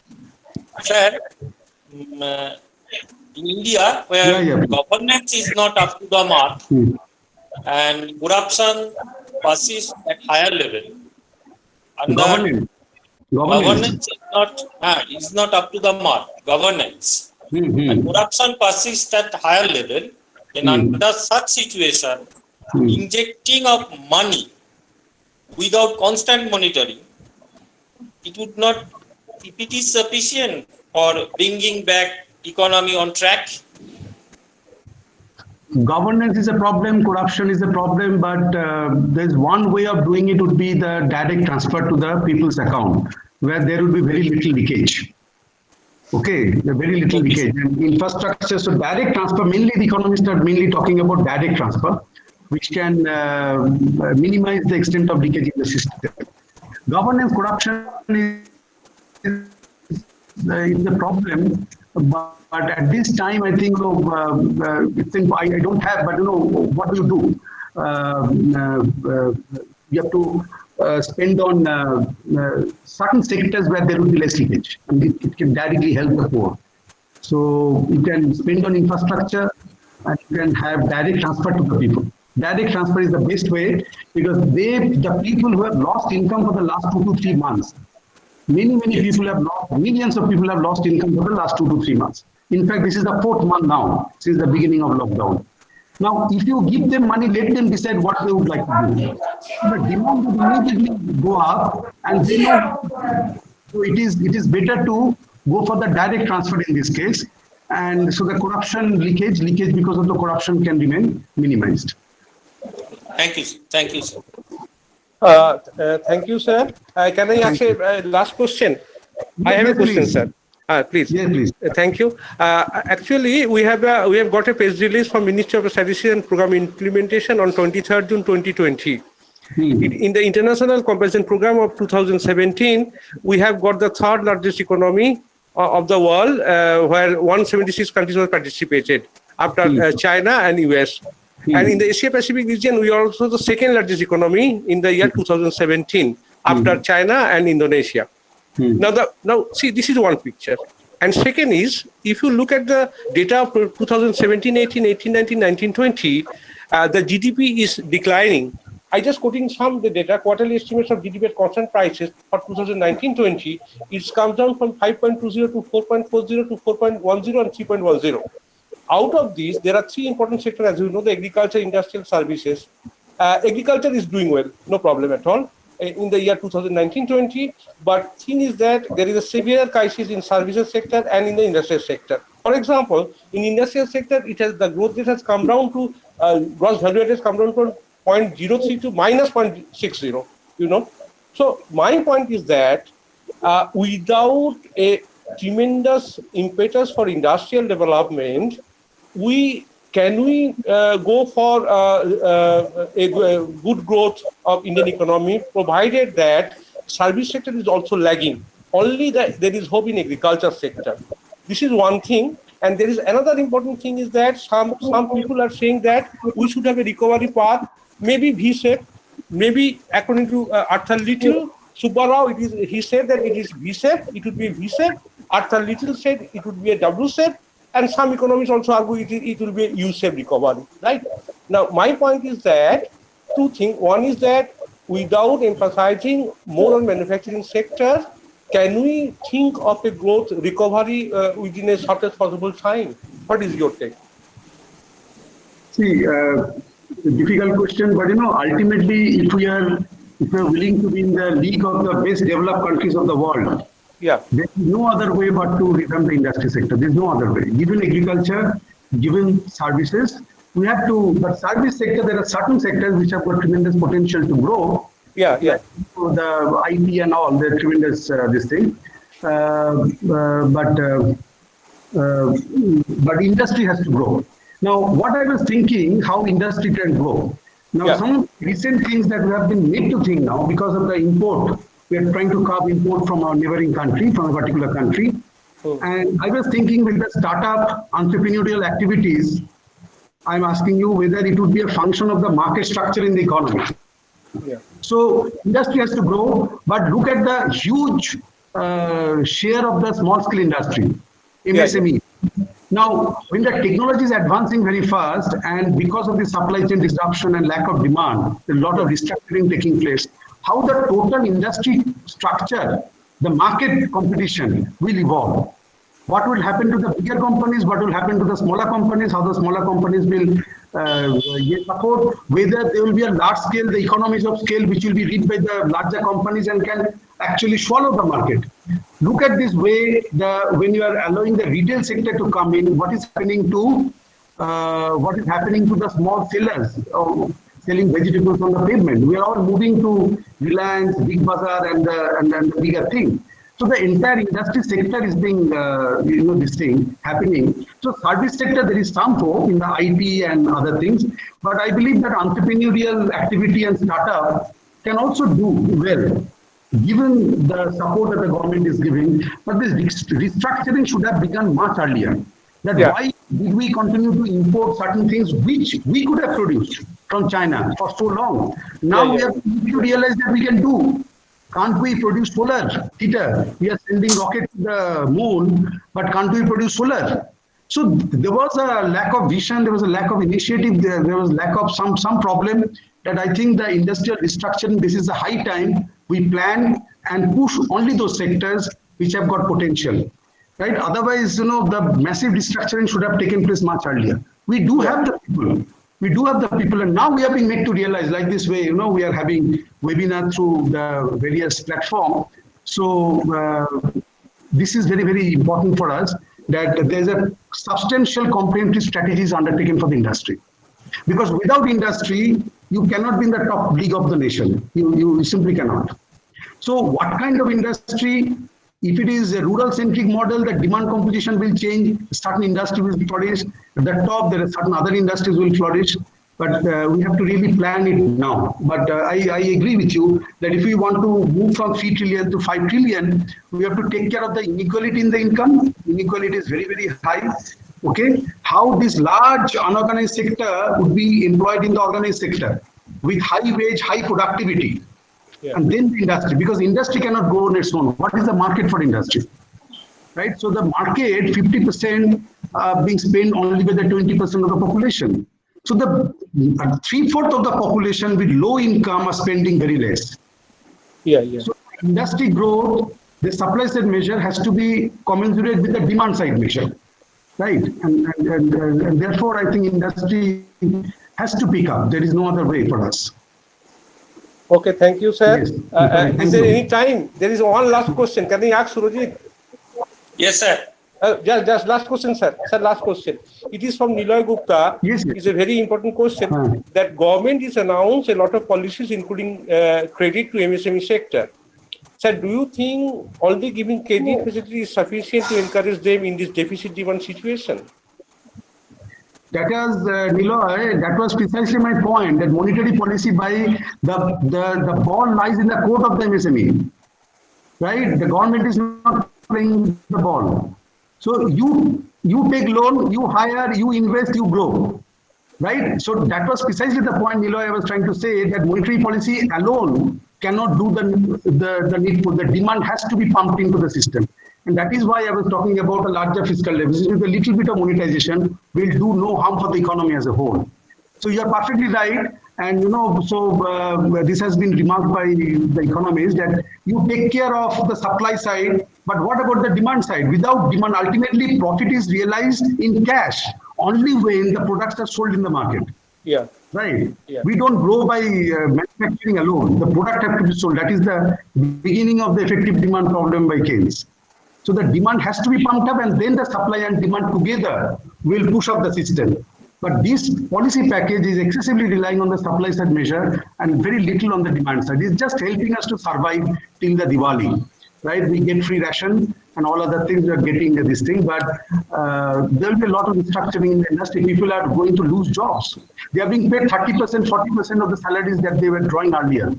So if there is no demand picking up, we have stopped going to the mall. What would happen to the mall? Those who are serving food, they will be sent back home very soon. Right? So that is the problem. So demand and supply both have to be, thank you. Any other question? Okay, sir. Okay, thank you very much. I'm now handing over the microphone to Dr. Surojit Sengupta. Sengupta, please. Thank you. Thank you, sir. Thank you for your thought-provoking and knowledge-augmenting session. Thank you. Thank you, sir. Thank now you. I request Professor Rosie Laskar for introducing our speaker, Dr. Somnath Hajra. Madam, please. Yes, sir. Good afternoon to all the dignitaries and learned participants. I deem it great honor to introduce our next eminent speaker, Dr. Somnath Hajra. Dr. Hajra Dr. Hajra is presently working as an economist at the School of Oceanographic Studies, Jadavpur University. Dr. Hajra also working as an advisor, climate change related projects under PwC India, expert of climate resilient programs under IIED London, UK, economist in micromodeling under Infinite Sum Modeling USA, ecological economist USAID. Dr. Hajra also was worked as a senior fellow with IDR Canada Fellowship at JU. Dr. Hajra have near about 20 years of research experience in different Indian research center, including UGC, and 10 years of teaching experience in Rabindra Bharati University, Jadavpur University, West Bengal State University, etc. Dr. Hajra also worked in several state government departments and in international funding agencies on climate change program, forestry, biodiversity, ecological economic, and agricultural sector expert in taking forward climate change action plan in Odisha, J&K, Tripura, Meghalaya, Mizoram, Pondicherry, and Manipur.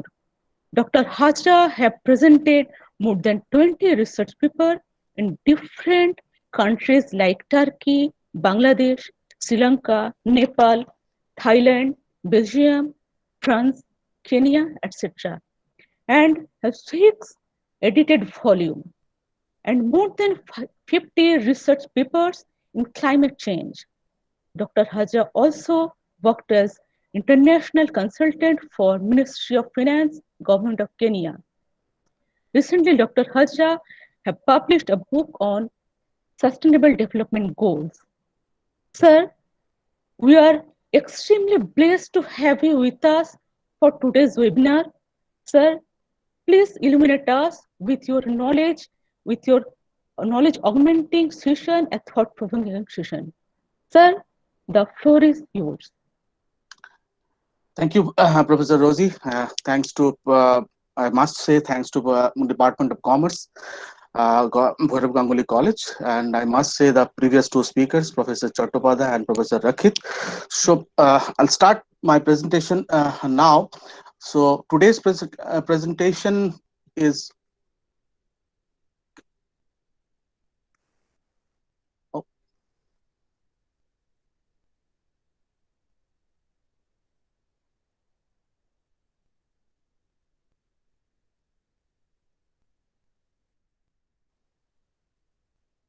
Is it okay?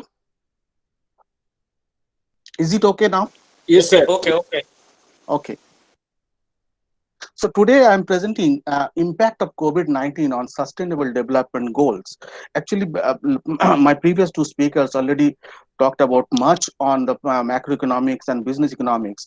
So this is very much linked with the macroeconomics, and this is very much linked with the other part of the society, like other capital also.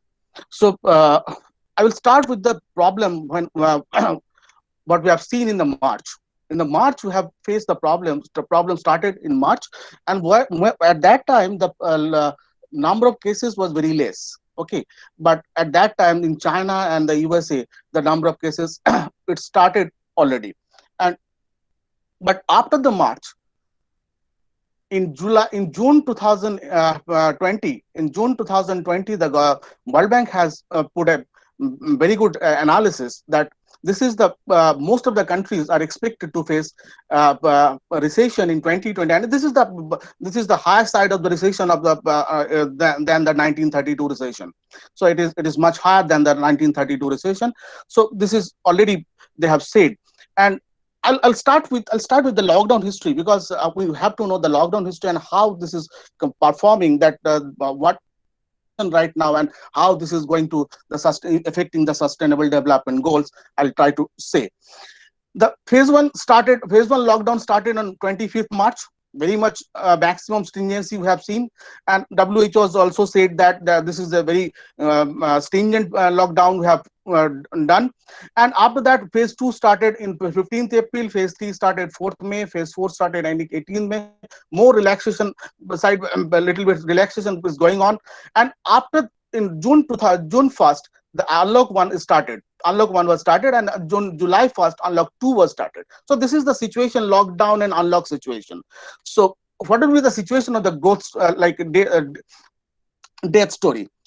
If we see that in the March, like in the March, we can see like 10th March, we have seen very minimum amount of death, and after that the death is rising, and after that after the lockdown, that is the 25th, the death is going down, and in that way the death rate is going down, and after the when the unlock started, the death rate is higher. But the number of deaths, if we see the number of death is going to started like in June 23rd June, it was 14,000, and today I think it was just double, it is 28,000 or something. So this is the situation of death number of deaths is right now. So, but, and already Professor Chattopadhyay already presented the sector-wise shock. I'm not going with this slide. So now, how it is linked with the sustainable development goals. Sustainable development goals. What is the sustainable development, and why it is formed? The sustainable development goals formed just because of the two. No one should be behind. In the motto is no one should be behind. Okay, so the goal formed in 2015, and with the United Member Nations, 166 nations, and 17 goals decided, and these goals basically developed on the basis of 4 capital. One is social capital, another is natural capital, third one is physical capital, and fourth one is economic capital. So this is the how linked it is with the economy. So what is the situation right now? Out of the 17 goals, 10 goals are highly challenged due to COVID. 3 goals are significantly challenged, and another 3 goals are likely stagnant position, and only 1 goal is on the track, that is the goal 13. So trend is like that. Goal 1, goal 6, goal 8, and goal 13 are on track. The 15th, goal 15 is decreasing, maximums are stagnating, and some are moderately moving. And goal 10, I must say, the information is unavailable. I'll show you how information is unavailable in income inequality. So this performance situation is right now that goal 13, goal 12, goal 4, and goal 8 are good performer, and others are performing well, but not so well. And the total performance rank, if we see the rank that so this is the situation right now. And if we go with the goal wise, what is the situation, how the goal impacted due to the COVID? So I can show you that the impact, like we all know, the lockdown increases the people losing their jobs due to lockdown, and vulnerable population are highly impacted because they are losing anyway, they don't have any savings, and so they are losing, and poor people are very much impacted. So what is the situation right now? We have in 2004-2005 the poverty rate was 37.2. In 2011-12 it was 21.92, and so we're reducing our poverty rate, right? But after the COVID, what is the situation right now? If the income shock is like 25%, then the poverty rate will go to 46%. And if the income shock is 10%, the poverty rate will go to 30%. What is the income shock? Income shock is basically the monthly per capita expenditure. So if the monthly per capita expenditure is going down, then the people are going, so people are not getting that amount of people are money. So people reduce their monthly per capita expenditure. In that way, we have presented this. And right now, the situation is count is like 23%, and poverty aid count is 3.2 dollar per day. It is around 24.6%. If we come to the SDG 2, that is zero hunger, because of the lockdown, food security is hampered. Because why food security hampers? Because of we have less supply, the trade has been halted. So hunger due to fail reduced the food availability also is one of the problem during the lockdown. And the challenges we have faced, like labor availability is a major challenges, transport is another challenges. So these challenges have put the food losses we have seen. We have seen the food waste, food loss, we have seen.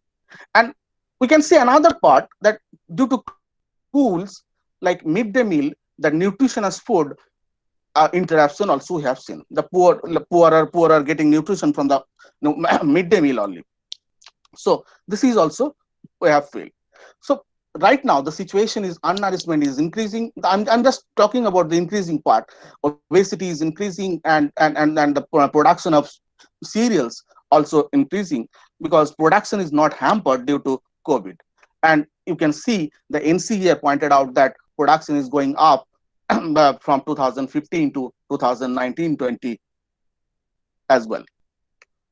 If we go with this SDG 3, that is good health and well-being, we have seen the health sector is highly impacted.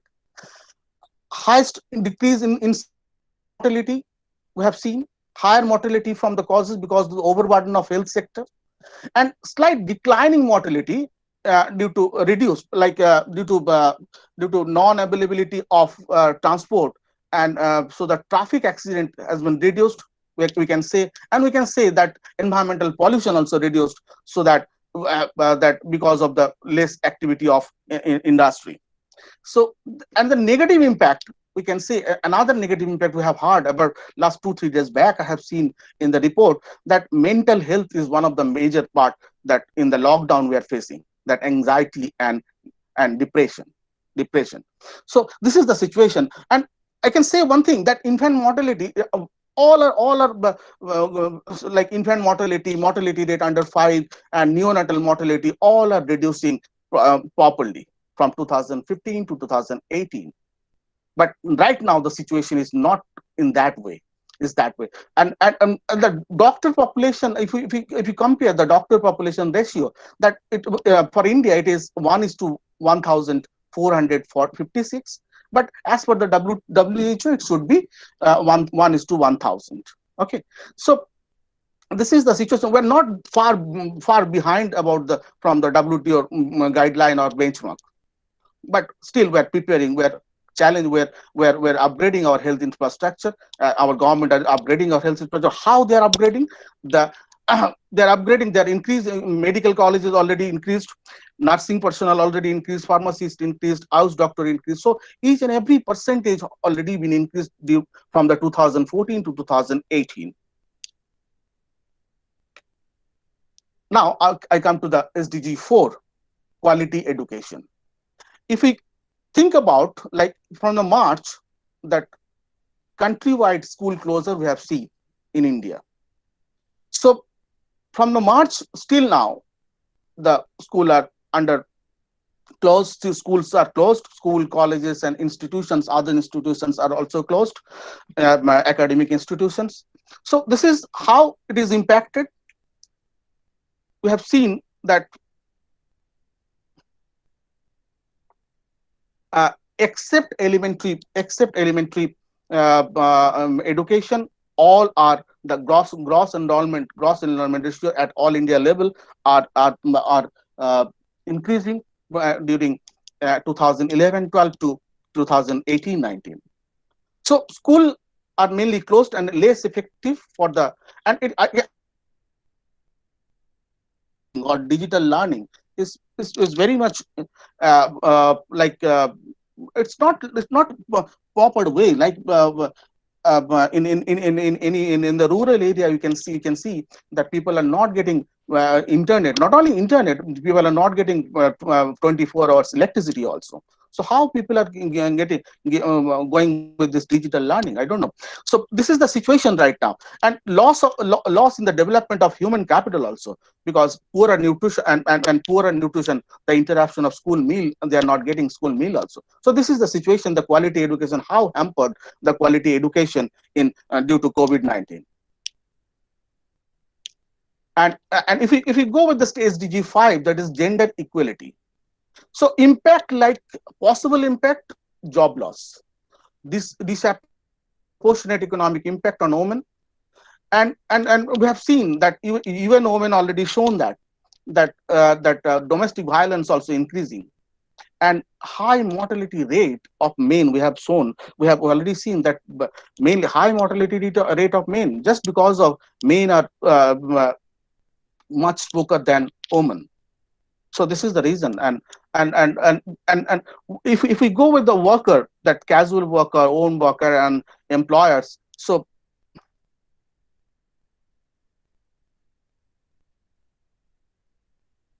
and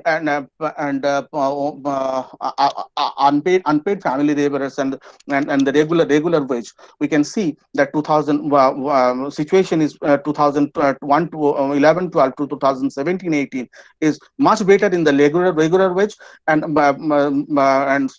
very parallel with the own account of workers, and not like casual worker and the unpaid family worker as very less in case. And clean water and sanitation, we all know that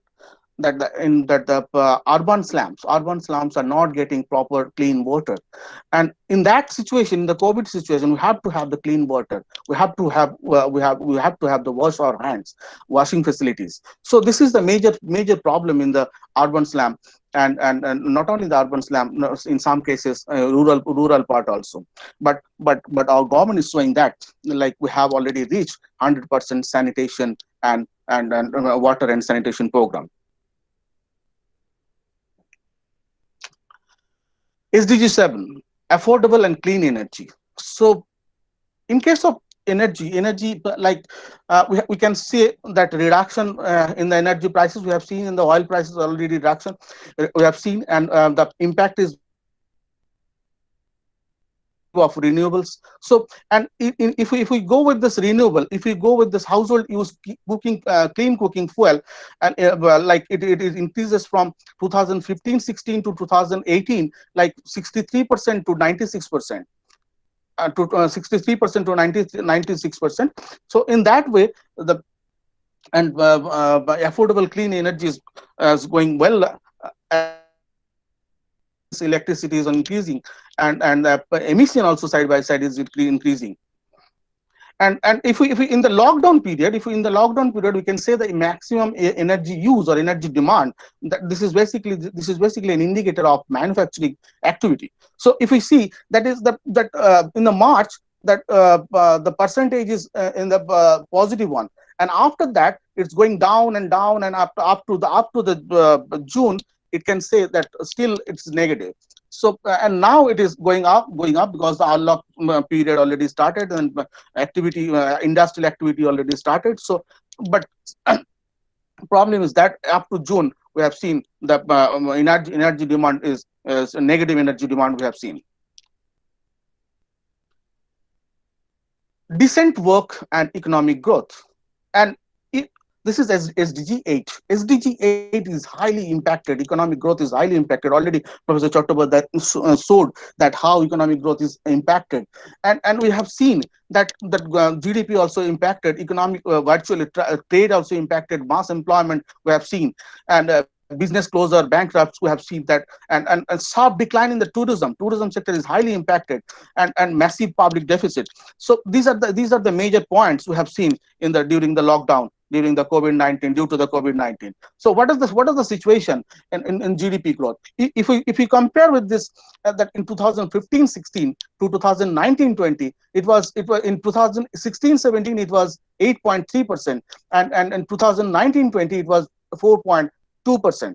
And if we go with the quarter wise, like we can say that for last quarter of 2019-20, the growth rate was 3.1%.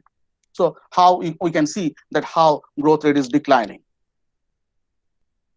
And if we go with the service sector, I'm talking about this tourism sector and other trade and hotel and restaurant sector. Already Professor Chattowardhay also shows the same thing. So we can see that 2015 it was 9.4%, and 2020-21 it is expected that it will be 8.2%. The 8.2%. If we go with the quarter wise, we can say that first quarter of 2020-21 it was minus 16.3%. So this is the situation of the service sector, highly impacted service sector. Industrial sector, industry innovation, SDG 9, industry innovation and infrastructure. So this is basically talked about the industrial activity, innovative activity, and infrastructural activity. And how this is impacted, the declining in the industrial output. We have seen that the industrial output has been declining because of the closure of the industry in the lockdown period, and possibly scientific collaboration we have already for the to find treatments and vaccine we have already scientific collaboration we have done, and digital technologies like e-health, governance, e-payments. Already Professor Rakshit already talked about that. So these are the activity you have already taken. And if we go with this point, that what are the situation, the population using internet, that it is increasing it's increasing, and mobile broadband subscriber also increasing, and internet user base is increasing. If we go with this like 2019, it is 665 million, and in 2014 it was 2052 million. And telephone connection also increasing, getting telephone connection also increasing, and 2018-19 it was 1183 million, and in 2014 it was 996 million. So this is the situation right now. And how industrial growth declining.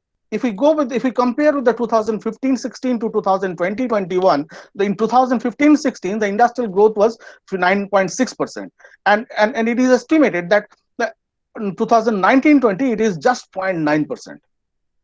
And if we go with this first quarter of 2020-21, and it is like minus 0.6%. So this is the situation right now due to COVID, due to lockdown, whatever we can say. And index of industrial performance, if we see that from the February it's sharp down, we can say the sharp down that up to April, and after that we have to calculate, but still the from February to April we can say sharp down, declining, sharp downward sloping curve. We can reduced inequality. Getting data on inequality is very much difficult in India. Like I can say 2011 I have data. I can't show here because I have received 2011 data. After that I didn't understand that there is no data in the government side also. So I can say one thing, that the global picture, from the global picture I can tell you that top 10% income share is like around 50%. That blue line is the India line for India, and the value is like around 56 or 57%, something like that.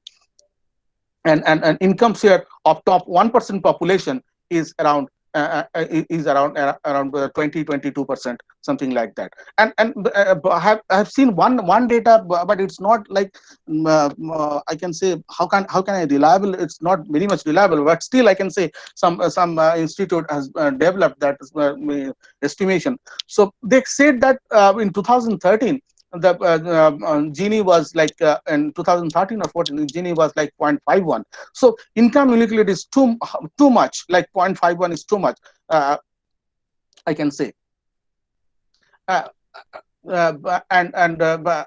sustainable. If we go with the SDG 11, that is sustainable cities and communities.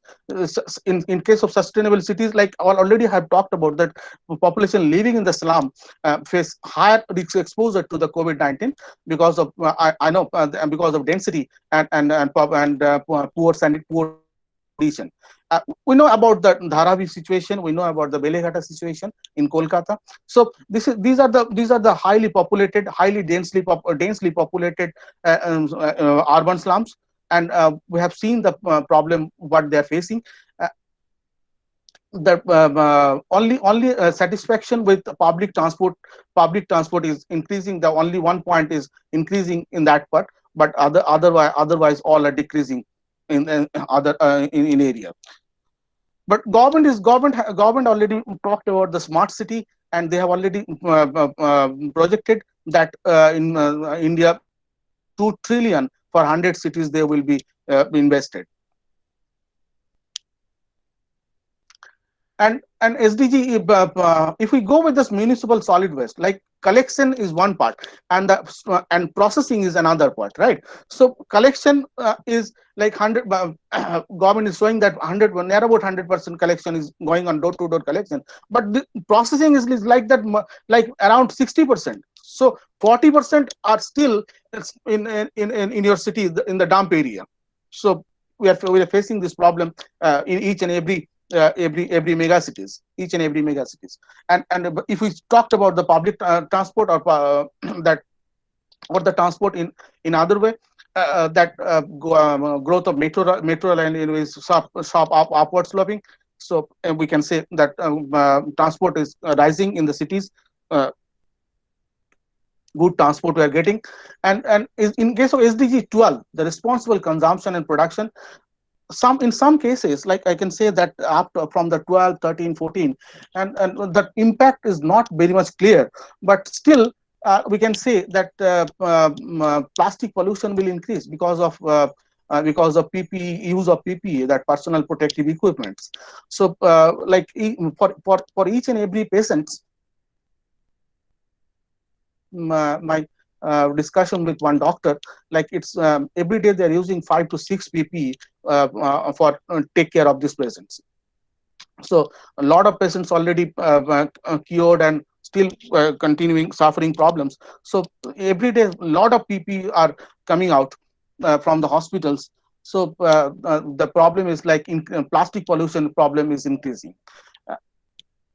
And municipal solid waste getting in 2001 data, that 1 kg per capita per day was the generation part.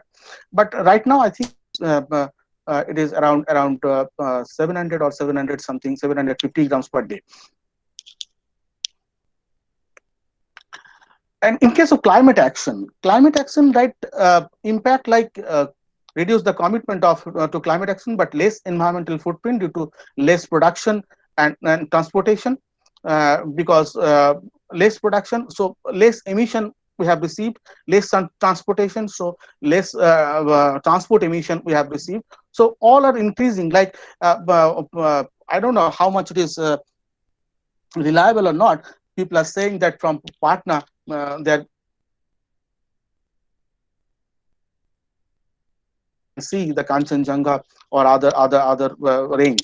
So in that way, but I can say one thing, that people are in the lockdown period in Kolkata, I can say the weather, the environment was good. Environment was good. That that ppm 60 or 2.5 ppm was 60 or something like that number.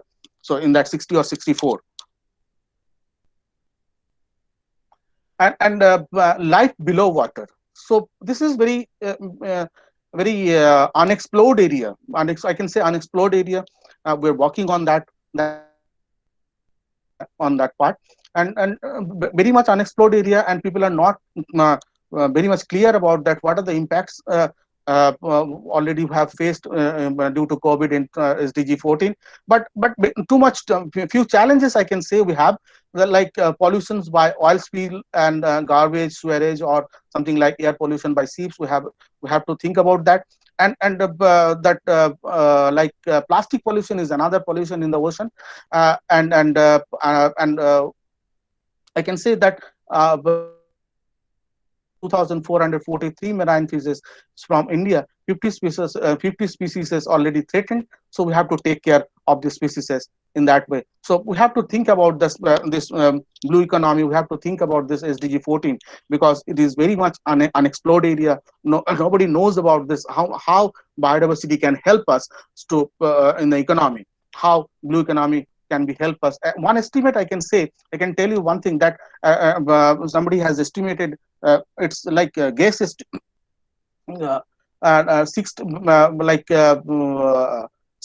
of GDP can come from blue economy. And SDG 15, life on land.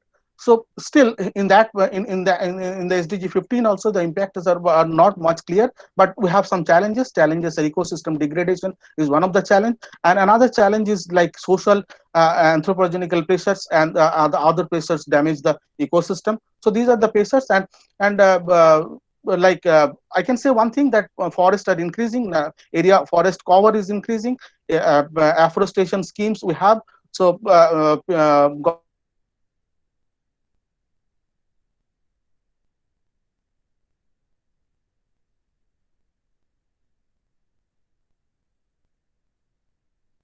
that everything is going in upward situation. In case of 16 SDG 16, the impact, like how can I say that there is an impact, but still we can say that conflict area. In the conflict area, we can say that fighting with COVID is one of the problem. The case of conflict area are most at risk in the suffering of devastation.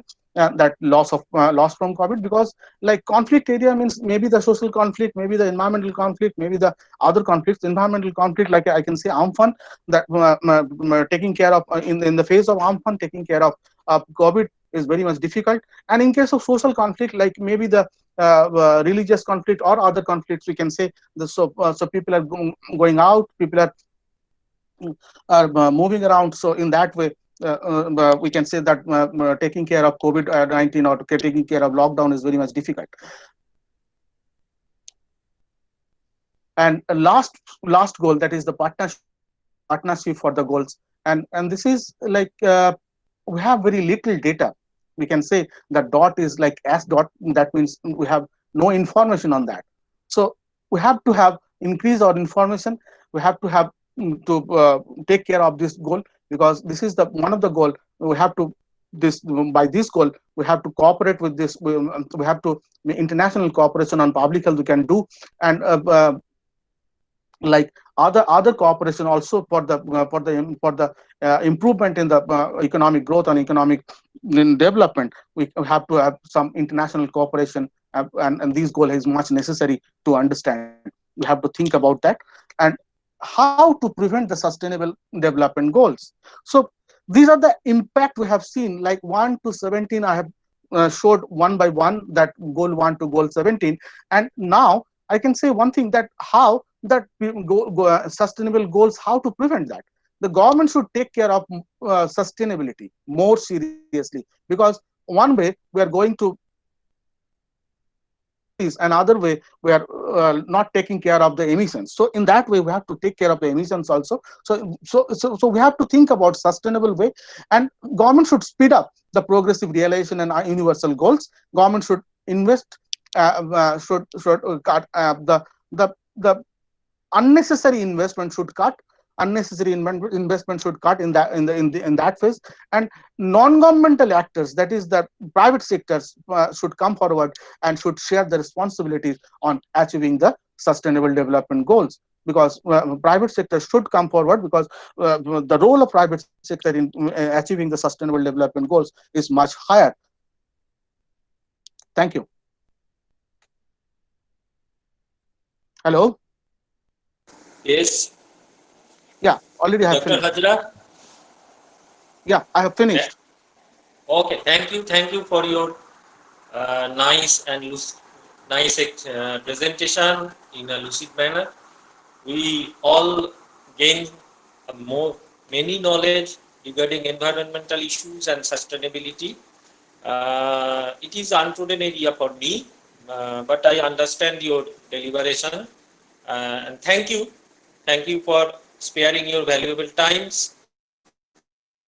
Thank you, Somnath. Thank you, Dr. Hajra. If there is any question, I have seen that there is no question. Actually, participants, they are asking for your PPTs. If you share this, we will deliver to the Sure. participants. I'll do that. Through mail. Nice presentation, Dr. Hajra. And now I request Professor Rosie Laskar for vote of thanks. Thank you, sir. Good afternoon to all the dignitaries and learned participants. I, on behalf of Bhairab Ganguly College, deem it great honor to propose vote of thanks. First of all, I would like to extend my hearty thanks to our eminent speakers, Dr. Devdas Shokhi, Dr. Shaumen Chattopadhyay, Dr. Somnath Hajra, for gracing today's webinar and delivering such an illuminating and thought-provoking session. I would also like to propose thanks to our Honorable Vice Principal, Sir, Dr. Sanjit Kumar Das, for extending his enormous support, guidance from the very first day. Thank you, sir. I would also like to extend my profound gratitude to our joint convener of this webinar, Dr. Surojit Sengupta, for his magnanimous effort, enthusiasm for conceptualizing and materializing this webinar. And also want to extend my gratitude to our advisor of this webinar, Dr. Prabir Kadar, the Associate Professor of Department of Commerce, for his support. And also the advisor, Sri Khokon Chandra Mondol, the Associate Professor of Department of Commerce. And also Sri Mintu Haldar, the bursar of the college, for his continuous support for this endeavor. I would also want to propose a vote of thanks to our departmental colleagues, the member of the organizing committee, Sri Amitabh Saha, Sri Vijayanand Shah, Srimati Sumana Bandyopadhyay, Srimati Sanchita Paul, and Sri Anjan Mondol. I'd also want to extend my gratitude to Dr. Abul Salam Sir, the librarian of Sri Pudinabhumi Institution, for his technical support, without which it would be impossible to conduct such a webinar in this platform. Thank you, sir. Finally, last but not least, I would also extend my gratitude and want to thank the wonderful learned participants who have turned in such a great number and made this webinar a grand success. Thank you. Thank you all. Thanks. Thank you, Professor Rosie Laskar. Now I request our Honorable Vice Principal, Dr. Sanjit Kumar Das, for valedictory session. Over to you, sir. Thanks, Surojit. Now we are in the last lap, and in this valedictory session, it is customary to being the head of the institution to express thanks and gratitude to all the persons associated with this webinar. Let me express my gratitude to the three eminent speakers in this session: Dr. Devdas Shokhi of Bardhaman University, Dr. Shaumen Chattopadhyay of Jawaharlal Nehru University, and Dr. Somnath Hajra of Jadavpur University for their wonderful presentation and informative session that really enlightened us, informed a lot of issues regarding this pandemic situation and how restoring the economic growth happening everywhere in the country and abroad. So there was a nice session, and I express my sincere thanks to the organizing secretary and all the members, all the persons associated with this seminar, with this webinar, for making it a successful one, successful session. I also express my heartiest thanks to the participants of this webinar for their valuable time, for being with us with a lot of time. And I hope that they have been benefited by the presentations of our honorable speakers. And I also express my thanks to Dr. Abul Salam for his technical support that makes these things happening and successful. And we have the first session, and in the second session we have another webinar on jointly organized by the Department of Economics and Department of Commerce, and two eminent speakers, Professor Shoikat Shinaroy of Jadavpur University and Dr. Amit Bojumdar of Vijay Krishna Girls College. They will also present their topic are different. One is from the economic point of view and another is from the taxation point of view. So we are in this process and we are going to organize a lot of webinar and conferences in this virtual mode in the coming days. So we expect your participation, your cooperation, so that we may be successful in the coming days also. So till then, stay safe, stay home, and please stay with the students. Thank you very much. I now deliver to Surjit for the conclusion of this webinar. Thank you. Thank you, sir. With the permission of our Vice Principal, I declare closure of this national level webinar. Thank you all participants. Thank you our eminent teachers for being with us. Thank you. Stay Thank you. safe, stay